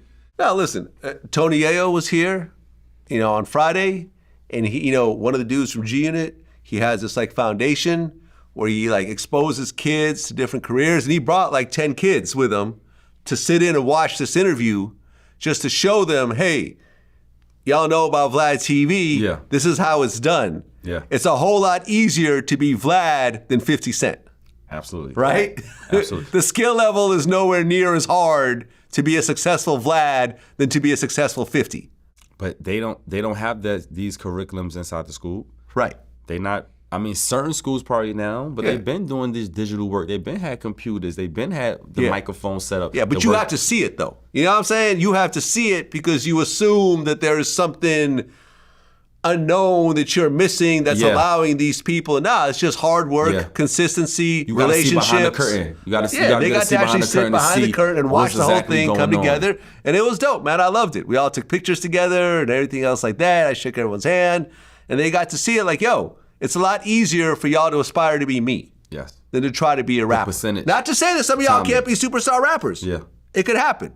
But there's only a certain number of rappers, and there's way more YouTubers, podcasters that are successful, that are making more money than some of the rappers, actually. Absolutely. And that's important. That's important. Super important. Yeah, you don't have to be a basketball player, but you could be an agent. You could start an NBA podcast. I told him we want to go to LeBron community. I love LeBron, and I hope LeBron okay with me always using him as an analogy. But we want to go to LeBron community, and we want to knock on the doors, and we want to ask what's the fields.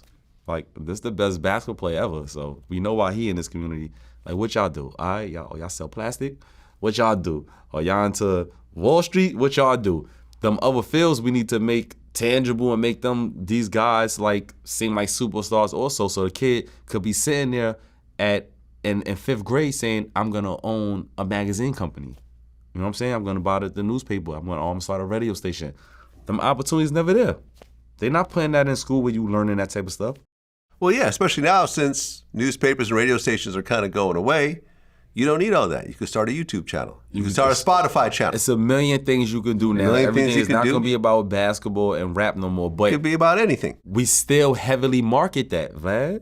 We still heavily market. Like, I'm a basketball player, I'm getting an interview. Right. Tony Ayo was here, he's a rapper, he's getting an interview. We need to interview the real estate guy. I do. That look like Grant Cardone is a regular guest. You do. You have. That's right. No, I do. Listen, we went to his $40 million Malibu mansion. Facts. And showed. And we need to let the kids see that. The kids need to see that. How do I make a kid say, I want to be this guy? Yeah. Right? And Nike, I ain't giving Adidas idea, but I told you Nike, Kyrie just did it. We gave his dad a shoe, right? So he's not with Nike. He's with Anta, right? the Chinese Anta, company, right? Like he gave his dad a shoe, so now his dad and dad's got some type of vibe. They need to give a businessman a shoe also, where it's like these are the business swag, you know what I'm saying? Okay. And let the kids see like, oh, I'm wearing the, you know what I'm saying, the Bowl Souls, you know what I'm saying? And this guy owns, you know what I'm saying, two companies and 5 McDonald's and all this type of shit, and he lives well. That guy never get the light on him.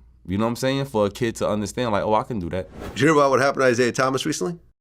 Isaiah Thomas? Yeah. The younger Isaiah Thomas. No. He was in his hometown, Tacoma, Washington. Oh, yeah, I read this. He said, really tripping on how these young kids are moving around. I really had a life-changing moment yesterday when a kid pulled out an AK-47 on me and the homies. And if it wasn't for who I was and him recognizing me in my own city, he probably would have ended all of our lives. Be safe. That's crazy. Yeah. That's crazy. The world is crazy. I'm glad nothing happened to him, to tell you the truth. I'm glad nothing happened to him. Yeah. And then, of course, you've had your situations over the past. And I feel like these days, it's become more dangerous. Just because now you got Instagram now. Like, look at Pop Smoke.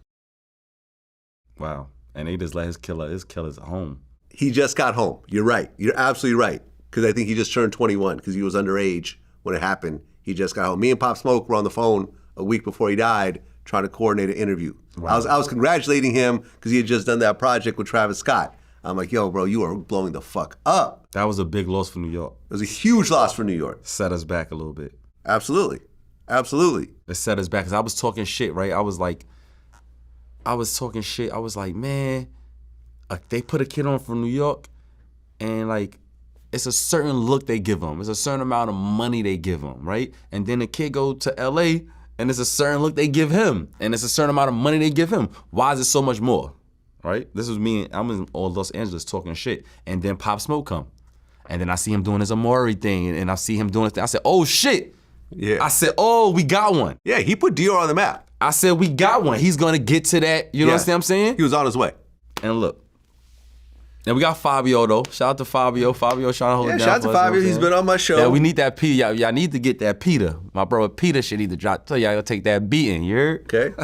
Right. I mean, because. But yeah, Fabio holding it down. But you know, just yesterday we lost Fulio. I interviewed him, and in the interview, I'm like, bro, I was watching it over today because everyone kept tagging me in it.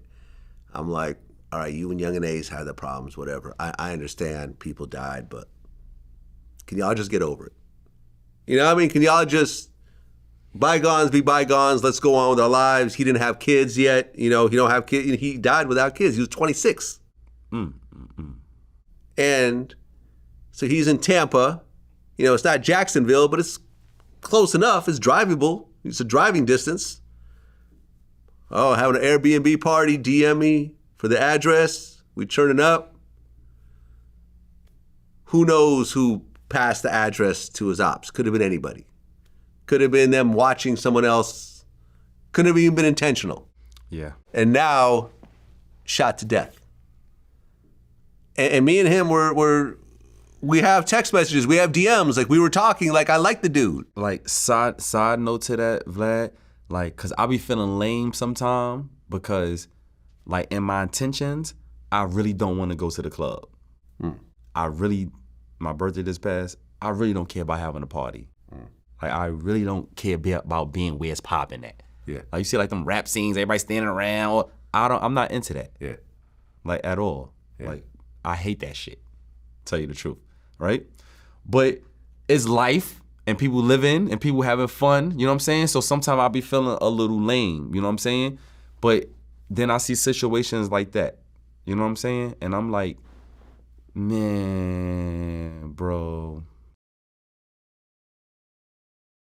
I don't want to party with a bunch of niggas, bro. I said it to niggas' face. I don't want to party with a bunch of niggas. Facts. We killing each other at that rate is retarded. But it's them party scenes, is that everybody gotta be lit, everybody there, everybody taking drugs, all that gotta be seen. Yeah. Like that shit is annoying to me. I'll be seeing people around me do that. That shit like rubs me the wrong way. Like I wanna say, yo, sit your ass down, bro. And then sometimes like people forcing me to go somewhere, and we go and it's a problem. And I'm like, see, sit your ass down. So what I'm trying to do is sit my ass down. That's what a lot of people need to do. Sit your ass down. Yeah, no, all my bad situations have happened at parties, events. Sit your ass down. And it's only live people, because now you got these people that's always there and nothing never happened to them. They always the ones telling the story. That's the ones always trying to get you to go. Like, yo, get your ass out of here. Stop it. You know, I'm partying, everybody drinking, smoking, a bunch of, like, I'm off that. I can sound lame if you want, and it's all the girls want to do all that shit. Half of the time it ain't one of them laying on the floor. True. And y'all bum ass bitches, yo, get out of here with that shit. That party lit, passing numbers. Then girls come in, they bringing 4 people you don't even know. Right. Like, it's like, bro, keep me in the crib. I'm in the house, bro. Oh yeah, no. Tony A was here yesterday. And he was saying how when they first went on tour, 50 sat them all down and said, listen, we going on tour. This is going to be the first time y'all going. It's going to be a big tour. Be aware when you take a girl back to your room, that is a stranger in your room. You have no idea who this person is. You got a $50,000 chain, that's a stranger in your room. You got your show money, that's a stranger in the room. You don't know who she is. You don't know who she's connected to. You don't know who she's going to call when you fall asleep. Yeah. You don't know what she's going to put in your drink. You don't know what she's going to do to you. Yeah, That's a stranger. I had a chick. I'm not. Did I tell you the Rudy Gay story? No. Oh my Lord. Let's hear this. Shout out my guy Rudy Gay. We in LA. We playing for Toronto or somebody. I like saying these stories too, though, so my ex get a little background, what the vibe was. She thinks she ain't fuck with me, like I don't fuck with her, right? But boom, we pull up to LA, and soon we get in front of the hotel with these girls, whatever. So we get out the bus. I'm making it brief as possible. We get out the bus, and I go over there, talk to them. I'm like, oh, how y'all doing? I get their numbers, and I say, meet us out. We going out tonight. So we get to the club. There's this black girl, kind of tall, fine as ever. I'm all in her face the whole time, Vlad, trying to kick it with her. She's staring at Rudy. So I'm like, I'm gonna hook me up, Rudy. She like, yeah, I want Rudy. So I was like, all right, went over there, yo, Rudy, shorty's on you. I'm in her face, she in your face. So he like, oh shit, I'm in her face. That's why she in my face. I said, all right, cool. I hook it up. 2 minutes later, I don't see them no more. The next morning, we get on the bus going to shoot around. Rudy in the back like this. I see where this is going. All right, let's go. I said, I'm looking at Rudy. I'm waiting for him. I'm like, I just hooked you up. So I'm like, I'm waiting to get on the bus. Like, tell me what happened. I get on the bus. He got the sad face. I'm like, yo, what happened? He like, yo, shorty took my chain. I said, what chain? He said, the Jesus piece. I said, how she get your chain? If you get a girl in your room and she asks for some money, y'all, give her the money. Oh, she's a stranger in your room, bro. So yeah, that shit was hilarious, bro. So he fell asleep? She asked for some money. She was chilling. They got back to the room. He told me she asked for $200. This is $20 million a year Rudy gave. She asked for $200. He said no. Like, I would have left my room and went to my teammate room. Give me $200 right now. I don't care what type of night it was. He said no. And he woke up with his chain missing. So. Yeah. I mean, I don't know if you saw that video start circulating. Out shit. Yeah. I mean, Terrell Lewis, you see that whole situation with like that one girl who, you know about this? She's doing interviews now. This is her right here. Mia Mercy. No, so basically they're in a room and she's a prostitute, I guess. And he basically ran out without paying her and she's like filming him. Let me see if I can play the, hold on. Oh my Lord. Let me show you all that. Oh, he booked on it? Oh my God. He ass naked? No, she's naked. She's like chasing him down the hall. City boy! That's one for the city boys. City boys up. That's one for the city boys right there. She's supposed to get that chicken for you crack. Yeah. I mean, that's some NBA celebrity shit and all that. I ain't in the NBA no more. I can't imagine paying for some buns. Yeah. I can't imagine paying for some punani. I got so many.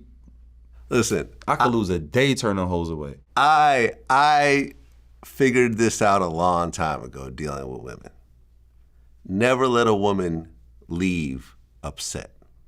You told me that. Do whatever it takes. Whatever it takes. You ain't lying. Apologize even if you don't think you're wrong. Give her whatever she's asking for even if you don't feel she deserves it. Humble yourself. Make her feel like she got over whatever. It will turn out a whole lot better if she leaves pissed off. Because God knows what she's going to do, especially in the internet age. Facts. Where she could post up whatever, and it may not be today. It may be 20 years down the line on some Bill Cosby shit. You shouldn't have no drama in today's age, though, tell you the truth, because the girls are super upfront now. Yeah. Everyone's upfront. Yeah. All the secrets is out. Like all the girls is getting on Instagram saying what the vibe is, saying how they all cheat, saying how they manipulate, saying all this BS. Yeah. Girls is taking a lot of dudes out, man. I ain't gonna lie to you, bro. Yeah. Like I feel like I'll put a lot of my situation on my ex-wife. If I wasn't married, my whole shit would have been different. Facts. I'm saying that like not even to blame shit on her with that, but just like living and, you know what I'm saying, with the male and female type of, you know what I'm saying, how we all trying to crack and all that. Yeah. Being married and playing in the NBA, you young, you supposed to be having fun.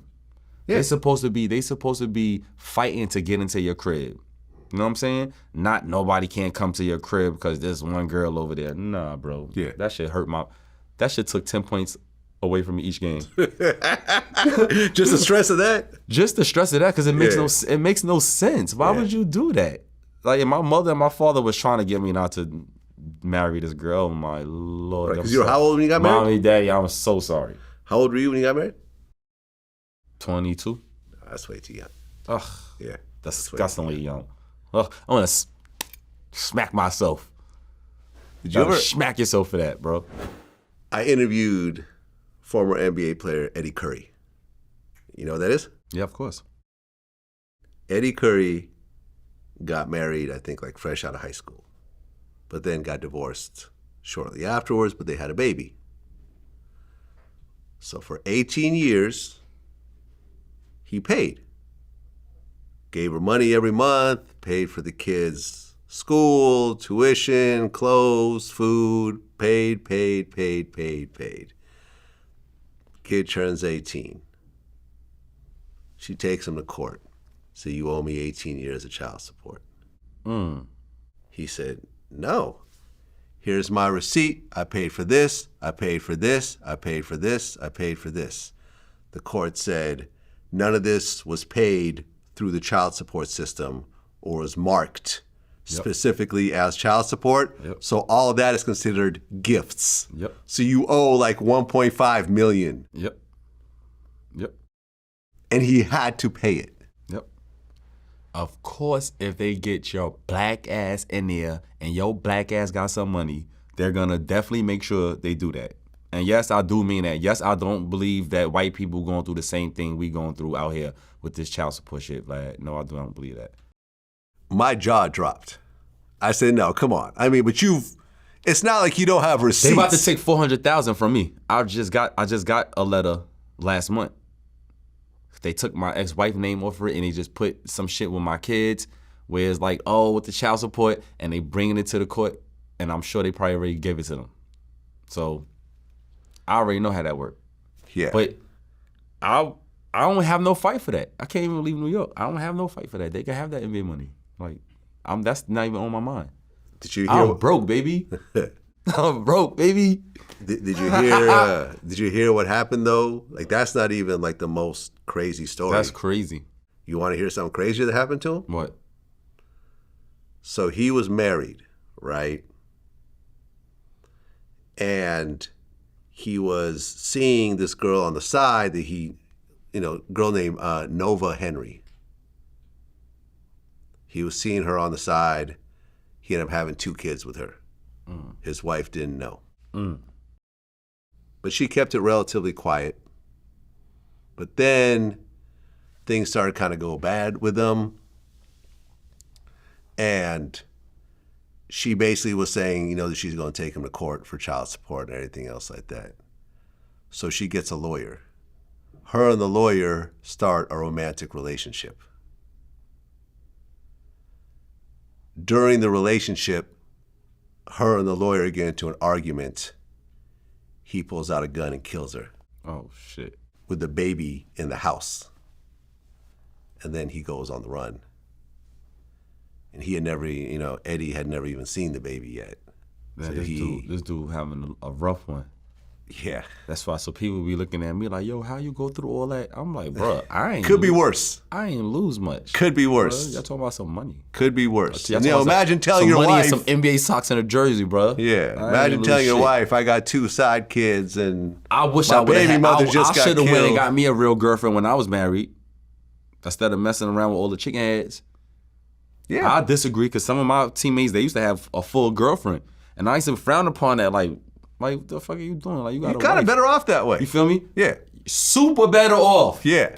And one of my friends, at least there's an understanding. One of my friends here, point guard, we played on the same team, right? We the same year, so I won't give his name. We the same year we came out, right? And me and him had that conversation. It's in the middle of our career. And I was like, yo, bro, like this, you with this same girl? He like, yeah, that's my girl. I said, so you got like a real girl? He like, yeah, apartment, crib, all that. And I was like, it ain't seem right to me. And I regret, I should have went and got me a whole full girlfriend that I fully loved and all that shit. Facts. Took care of her the same way. Instead of having a bunch of randoms around. Instead of a bunch of randoms. Right. Because one of your randoms showed up to court to testify against you. Wrong. No? Wrong. No, you're right. You're right. You're right. I know I'm right. I looked up the story. Vlad. They asked them, he's like, why? They asked the girls, why y'all came to the court? They was like, they went like this. You know what that mean, Vlad? No. Dick like this. That's why they was acting like that. But no, look. Yo, I'd rather have her full girlfriend than some randoms. Yeah. Yeah. Now, that court situation is so stupid. Stop that. Like, I don't even know why you bring that up. Yeah. And then my shorty at the time, the girls that's testifying against me, my shorty at the time is in the back. She catch a case because she's grilling them while they understand. She back there like, they like, oh, won't stop the whole court. I'm like, oh my Lord, bro. These chicks. But look. Yeah. Look. They hot now. You hooked up with Shaq in Coney Island at one point. Big Shaq Diesel. Yes. Big Shaq Diesel. It's so funny that me and Shaq linked up because I was doing some work with the Coney Island Classic people, Thor Equities, my guy Rob and Zig and them guys. I'm bringing the casino to Coney Island. Mm-hmm. And when they first, thought to bring me on board, and I had the first meeting with them, they, giving me this pitch to get me on the team with them, and they're like, man, we want you to get Shaq. He got the big chicken. He's gonna bring this and that and that. They got the club inside this casino. We want him to, be a part of the. I'm saying they're like, yesing them, but on my head, I'm like, how the fuck they think I'm gonna get Shaq on the phone? Like, please tell me how will y'all think I'm gonna find Shaq? But I don't say that. Was this recent? This is like 2 months ago. Oh, okay, yeah. You can hit me. I know Shaq. Right? I got his number. No, Vlad, when I call you, Vlad, I'm calling for that chicken. That's it, you feel me? But nah, so I call. So you can call me on some homie shit, man. No, if you need me to hook you up with someone, Vlad, I'll do it just to do it. You're my guy. Yeah. But still, Shaq, I'm like, come on, bro. You feel me? And I'm in Brooklyn, and I like that I'm in Brooklyn. Like, I like to be in this world right now. I really don't want to be on the other side of that world right now, right? A month later, Shaq is down the block doing a movie. The whole Coney Island texting me like, yo, Shaq. I'm like, I ain't going over there.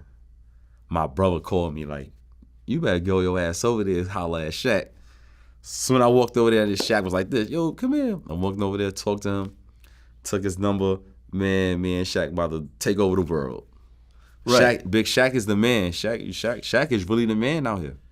He been the man. Shaq is really wealthy. The cops was hating. Yeah. The cops was hating. They see me walk over there with Big Shaq and all that. Yeah, boy, watch out, man. Shaq, I think, is a cop. Doesn't he have like a sheriff? Cop. He's associated with the sheriff's department. You need to give me a badge. Yeah, no, he's like, yeah, no. I remember when I had some issues. He sent his security guys my way. Like here, I got you. Like, Shaq is one of the most famous people in on America. Earth. On Earth. For sure. No, not even America. On Earth? On Earth. For sure. Earth. For sure. You put Shaq in China, you think they're going to not know who he is? Shaq. Put Shaq in Russia. Everywhere. Put Shaq in India. Yeah, and super bread, doing super business. And I'm going to tell you, that is the biggest human being I've ever met in my life. I seen in terms of just sheer size. He doesn't even look human. He is just so big. No Diddy. Like, it's just like, I've never seen anyone, because usually, I'm around NBA players, I interview them, whatever, but usually they're tall and skinny. Yeah. He is obscenely tall and really wide and bulky. Like, that's what I say. I've never seen a most human dominant big man ever do it. Yeah, Shaq is Shaq. You heard? Yeah, and he looks tiny next to Yao Ming. Facts. Have you ever seen that picture of them two together? Have you ever been around Yao Ming? Of course, I played against Yao Ming. Oh, you played against him? Yeah. What was that like? What was it like to play against Yao Ming? Even better, I got to see him before I got to the NBA. Jay-Z took me to one of the games. I was like, I want to see Yao Ming. He wanted to see Yao Ming. Yeah. And the night before, him and Juan was talking. And he was like, yo, make sure you at the game. It's an early game. And I was like, I want to go. And Juan turned around like, you want to go to the game? He's like, yeah. He's like, good, the game early. He's like, make sure you meet Jay on the side. And I went, and I remember us going up in the elevator. Jay going through his pockets, and he had that big rock chain. I was like, let me get the rock chain. He's like, nah. He's like, you ain't getting me in trouble. But we went to see Yao Ming, and I was standing there. I remember seeing Yao Ming calves. Yao Ming calves is like this. Huh. I was sitting there like, damn, this is a real giant. But yeah, me and Jay courtside watching Yao Ming and all that. You know what I'm saying? My old life, you heard. Right.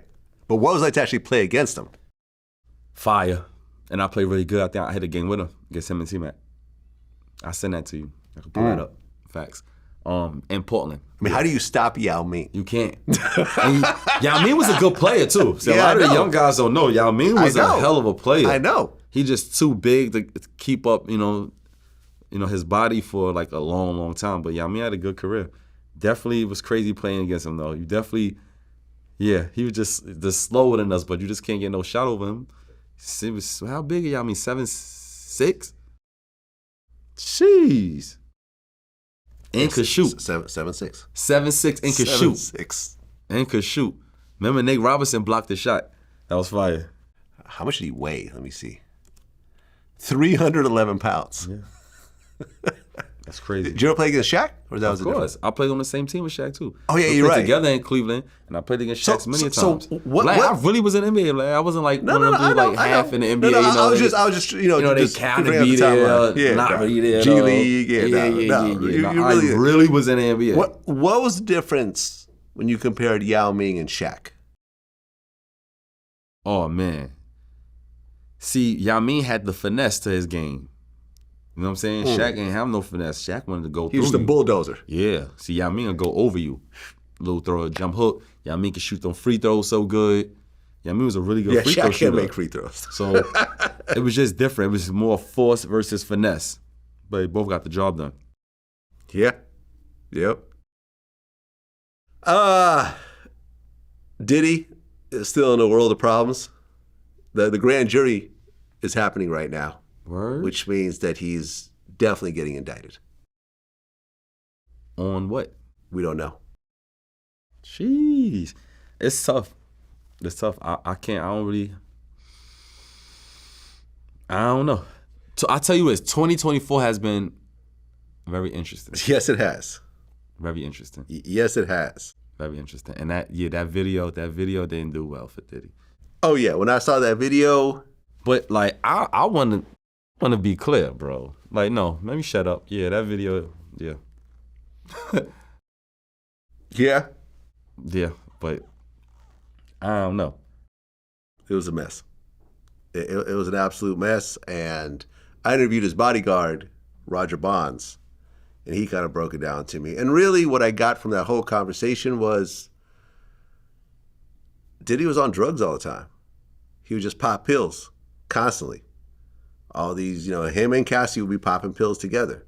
So you got these two people that are constantly high that would have these 3-day, freak off parties, and then on Monday they would get IVs and then start over that next weekend. And it's just like, he'd be going to rehab all the time. This is the shit that we don't see.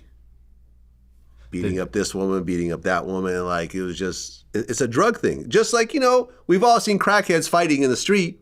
We just don't expect that if a person's worth hundreds of millions of dollars, but it's really no different. Bunch of people getting high and acting reckless. Man, I don't know. That's that other world, you feel me? Which I'm not in no more. But I blame the people around him.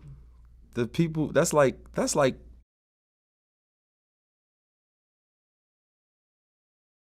Come on, bro. Well, yeah, I even asked Roger. I said, why would you sit there and stay employed seeing all this abuse over and over again? And he gave me an honest answer. He said, look, I just got out of prison, over a shooting. I had kids. I knew if I said something, I would be fired. I've seen him fire people for nothing.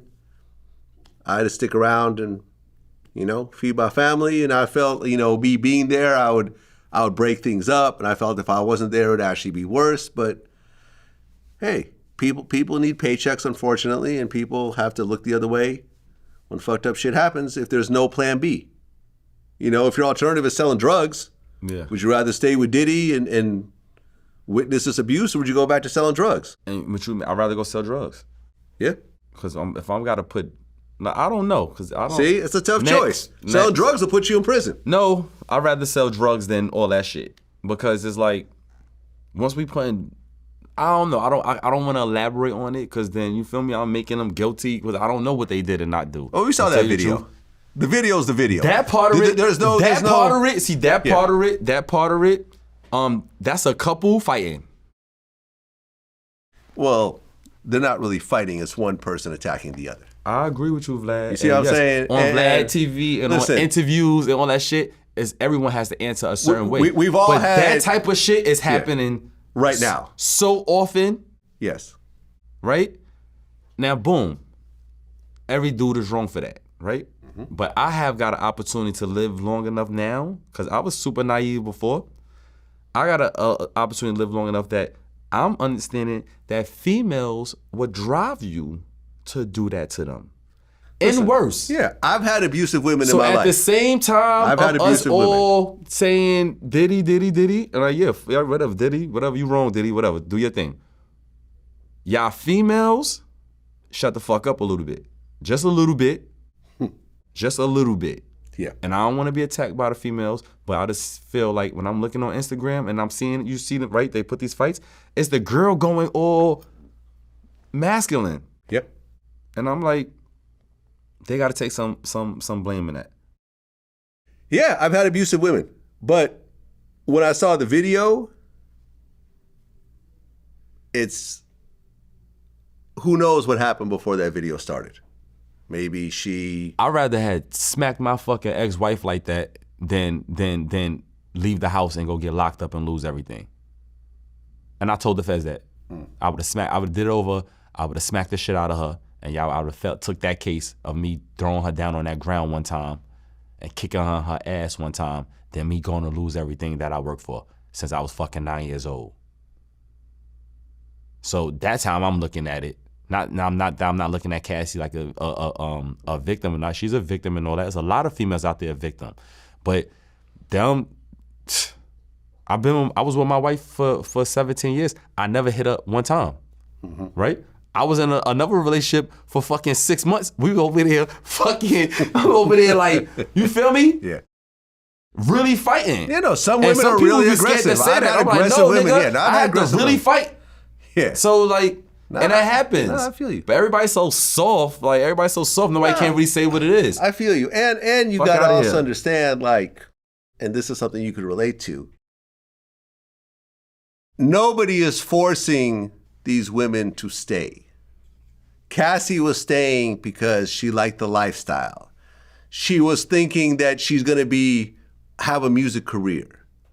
You know, he would always dangle, oh, we going to promote your new it's single. Still not no reason for a dude to be... No. There isn't. Like, but what I'm saying is women stick around themselves because they like everything. A woman not sticking around without a motive. Without a motive. That's what I'm saying. A woman is not sticking around for 2 fucking seconds without a motive. Exactly. Not for 2 seconds. Yes. There's a motive. It's a motive. Yeah. So it's like, all right, cool. Yeah, right? and when the motive goes away, they go away with the motive. Thank you. So there we go. I don't really know about that. I don't. So I want to stay out of it. But all I know is a lot of shit be happening. A lot of women in today's age are hitting a man before they hit them. True. They talking all type of crazy. Yeah. It's crazy. I want to be by myself. Yeah. I don't really want to be with nobody, bro. Like, it's this shit is crazy, bro. Well, we lost Jerry West recently. Shout out to Jerry West. You ever met him? The late great, of course. No. Vlad, I told you I really was in the NBA. Vlad. I know, I understand that. Feel me? I still should have been playing. I still could have been playing. Go ahead. Do you think they'll change the logo to Kobe? No. No? Because they've been talking about that for a while. Nope. Actually, he even said that they should do that. No? The logo is going to be the logo. What's that face Bronny making? No, they're not doing that. They're not doing that. Kobe got the situation in Colorado. You think because of that? I know because of that. Really? Now, I don't know shit, but I'm just saying. Like, they not doing that. Wow. They not doing that. And the only reason that shit happened in Colorado because Kobe's with Adidas. If that nigga was with Nike already, that wouldn't happen. You think Adidas? I don't know. There's just something about Adidas. Gabriel was with Adidas. He was a great kid. All of a sudden, he's in the locker room with fucking guns. Yeah, Adidas didn't provide those guns for him. Adidas didn't provide. I'm just trying to say. Derrick Rose, the best athlete, got the best legs in the whole fucking NBA. And with Adidas, that shit went to. I don't know. It's a lot of that type of shit with Adidas. That's all I'm trying to say. Say Adidas got bad karma. That's what I'm trying to say. That's all you're trying to say. I got you. Well, we got Philippe, like Philippe Childs. Yeah. Like you owned it. Yeah. Yes. You're a part owner. Yeah. Fuck, I'm doing at Justin's. Right. Cause I was with Adidas. You were with Adidas. If I was with Nike, I wouldn't have been at no fucking Justin's. Right. Well, I'm lames. What I'm doing with the party is with the lit. With the, you feel me? Bunch of niggas popping pills, liquor, bum ass bitches that don't got $500, but they could call a nigga to shoot the spot up. Shout out to them girls too. That's why I don't argue with girls. Yeah. And I don't want to point no color or none of that out. But I had to tell a girl, like, you ain't got somebody to call to give you $500, but you got a nigga to call shoot this whole shit up right now. Oh yeah, man. No, because they watching this, Vlad. Yeah, Because I'm seeing them on the streets. I want the girls to look yourself in the eye. You don't have somebody to call and ask for $200, but you got somebody to call and shoot this whole shit up right now. Yeah, man. I've always said that's my fucking culture. The most terrifying. You can't even argue with her.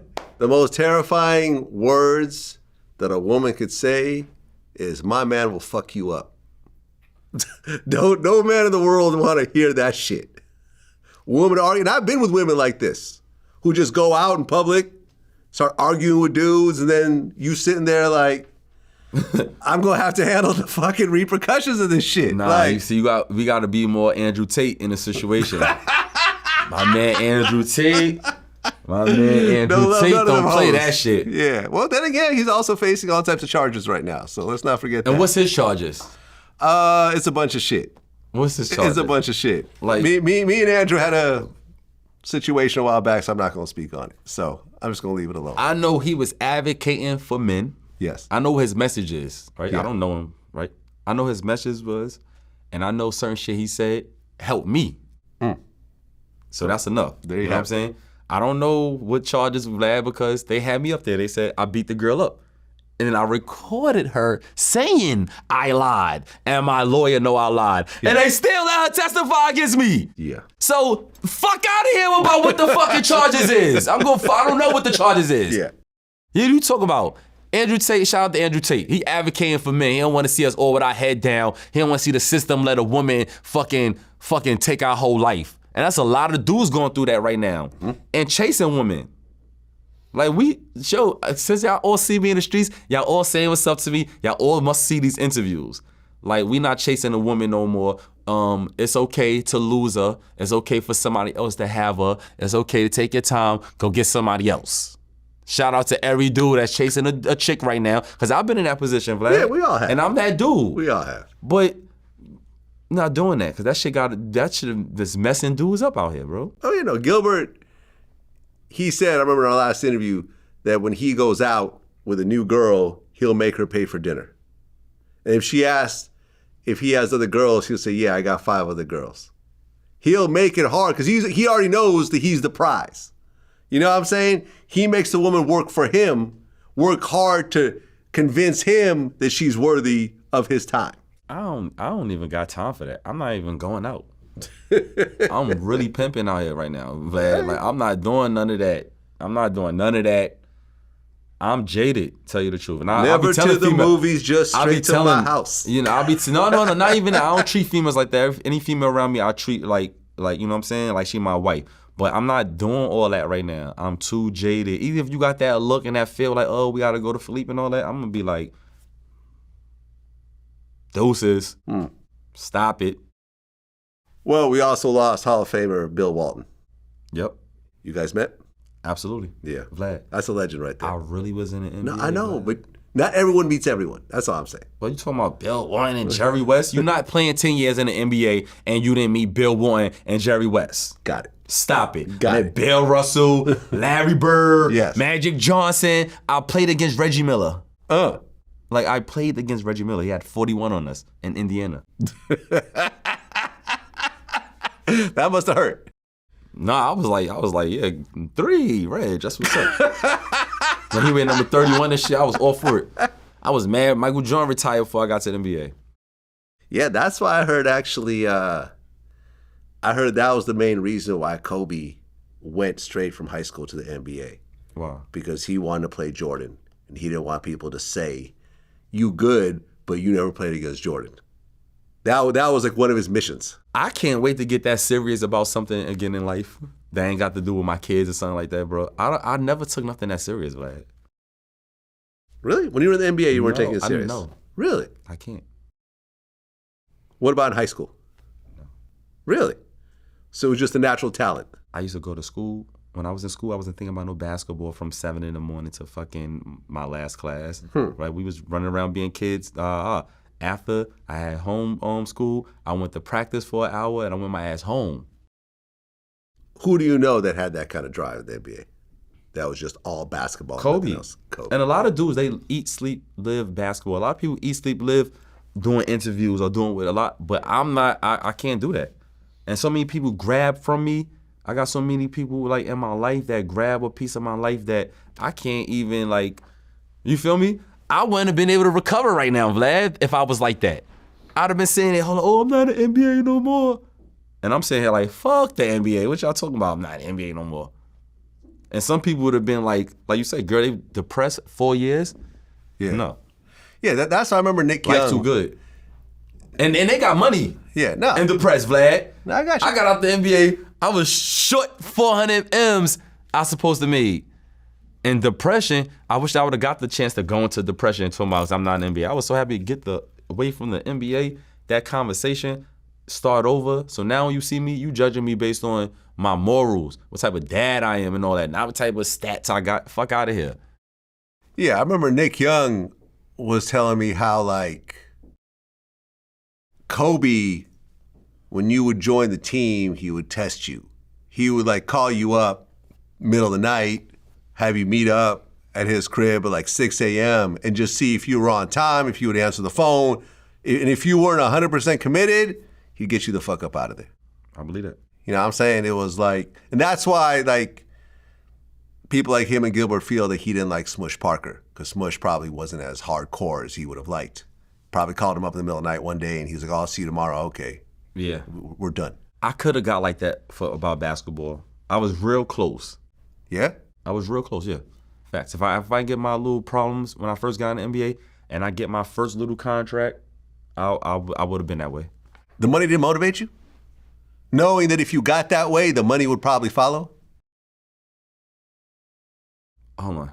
I don't understand. So did it motivate me? Money always motivating. Right. A factor. Well, what I'm saying is if you turn into Kobe, the money would follow. Yeah, I would have to see my family good. I would have to see my mom well off and my brothers and sisters good. Then I would have took it serious like that. Facts. But without saying that, I'm like, I no way in the world.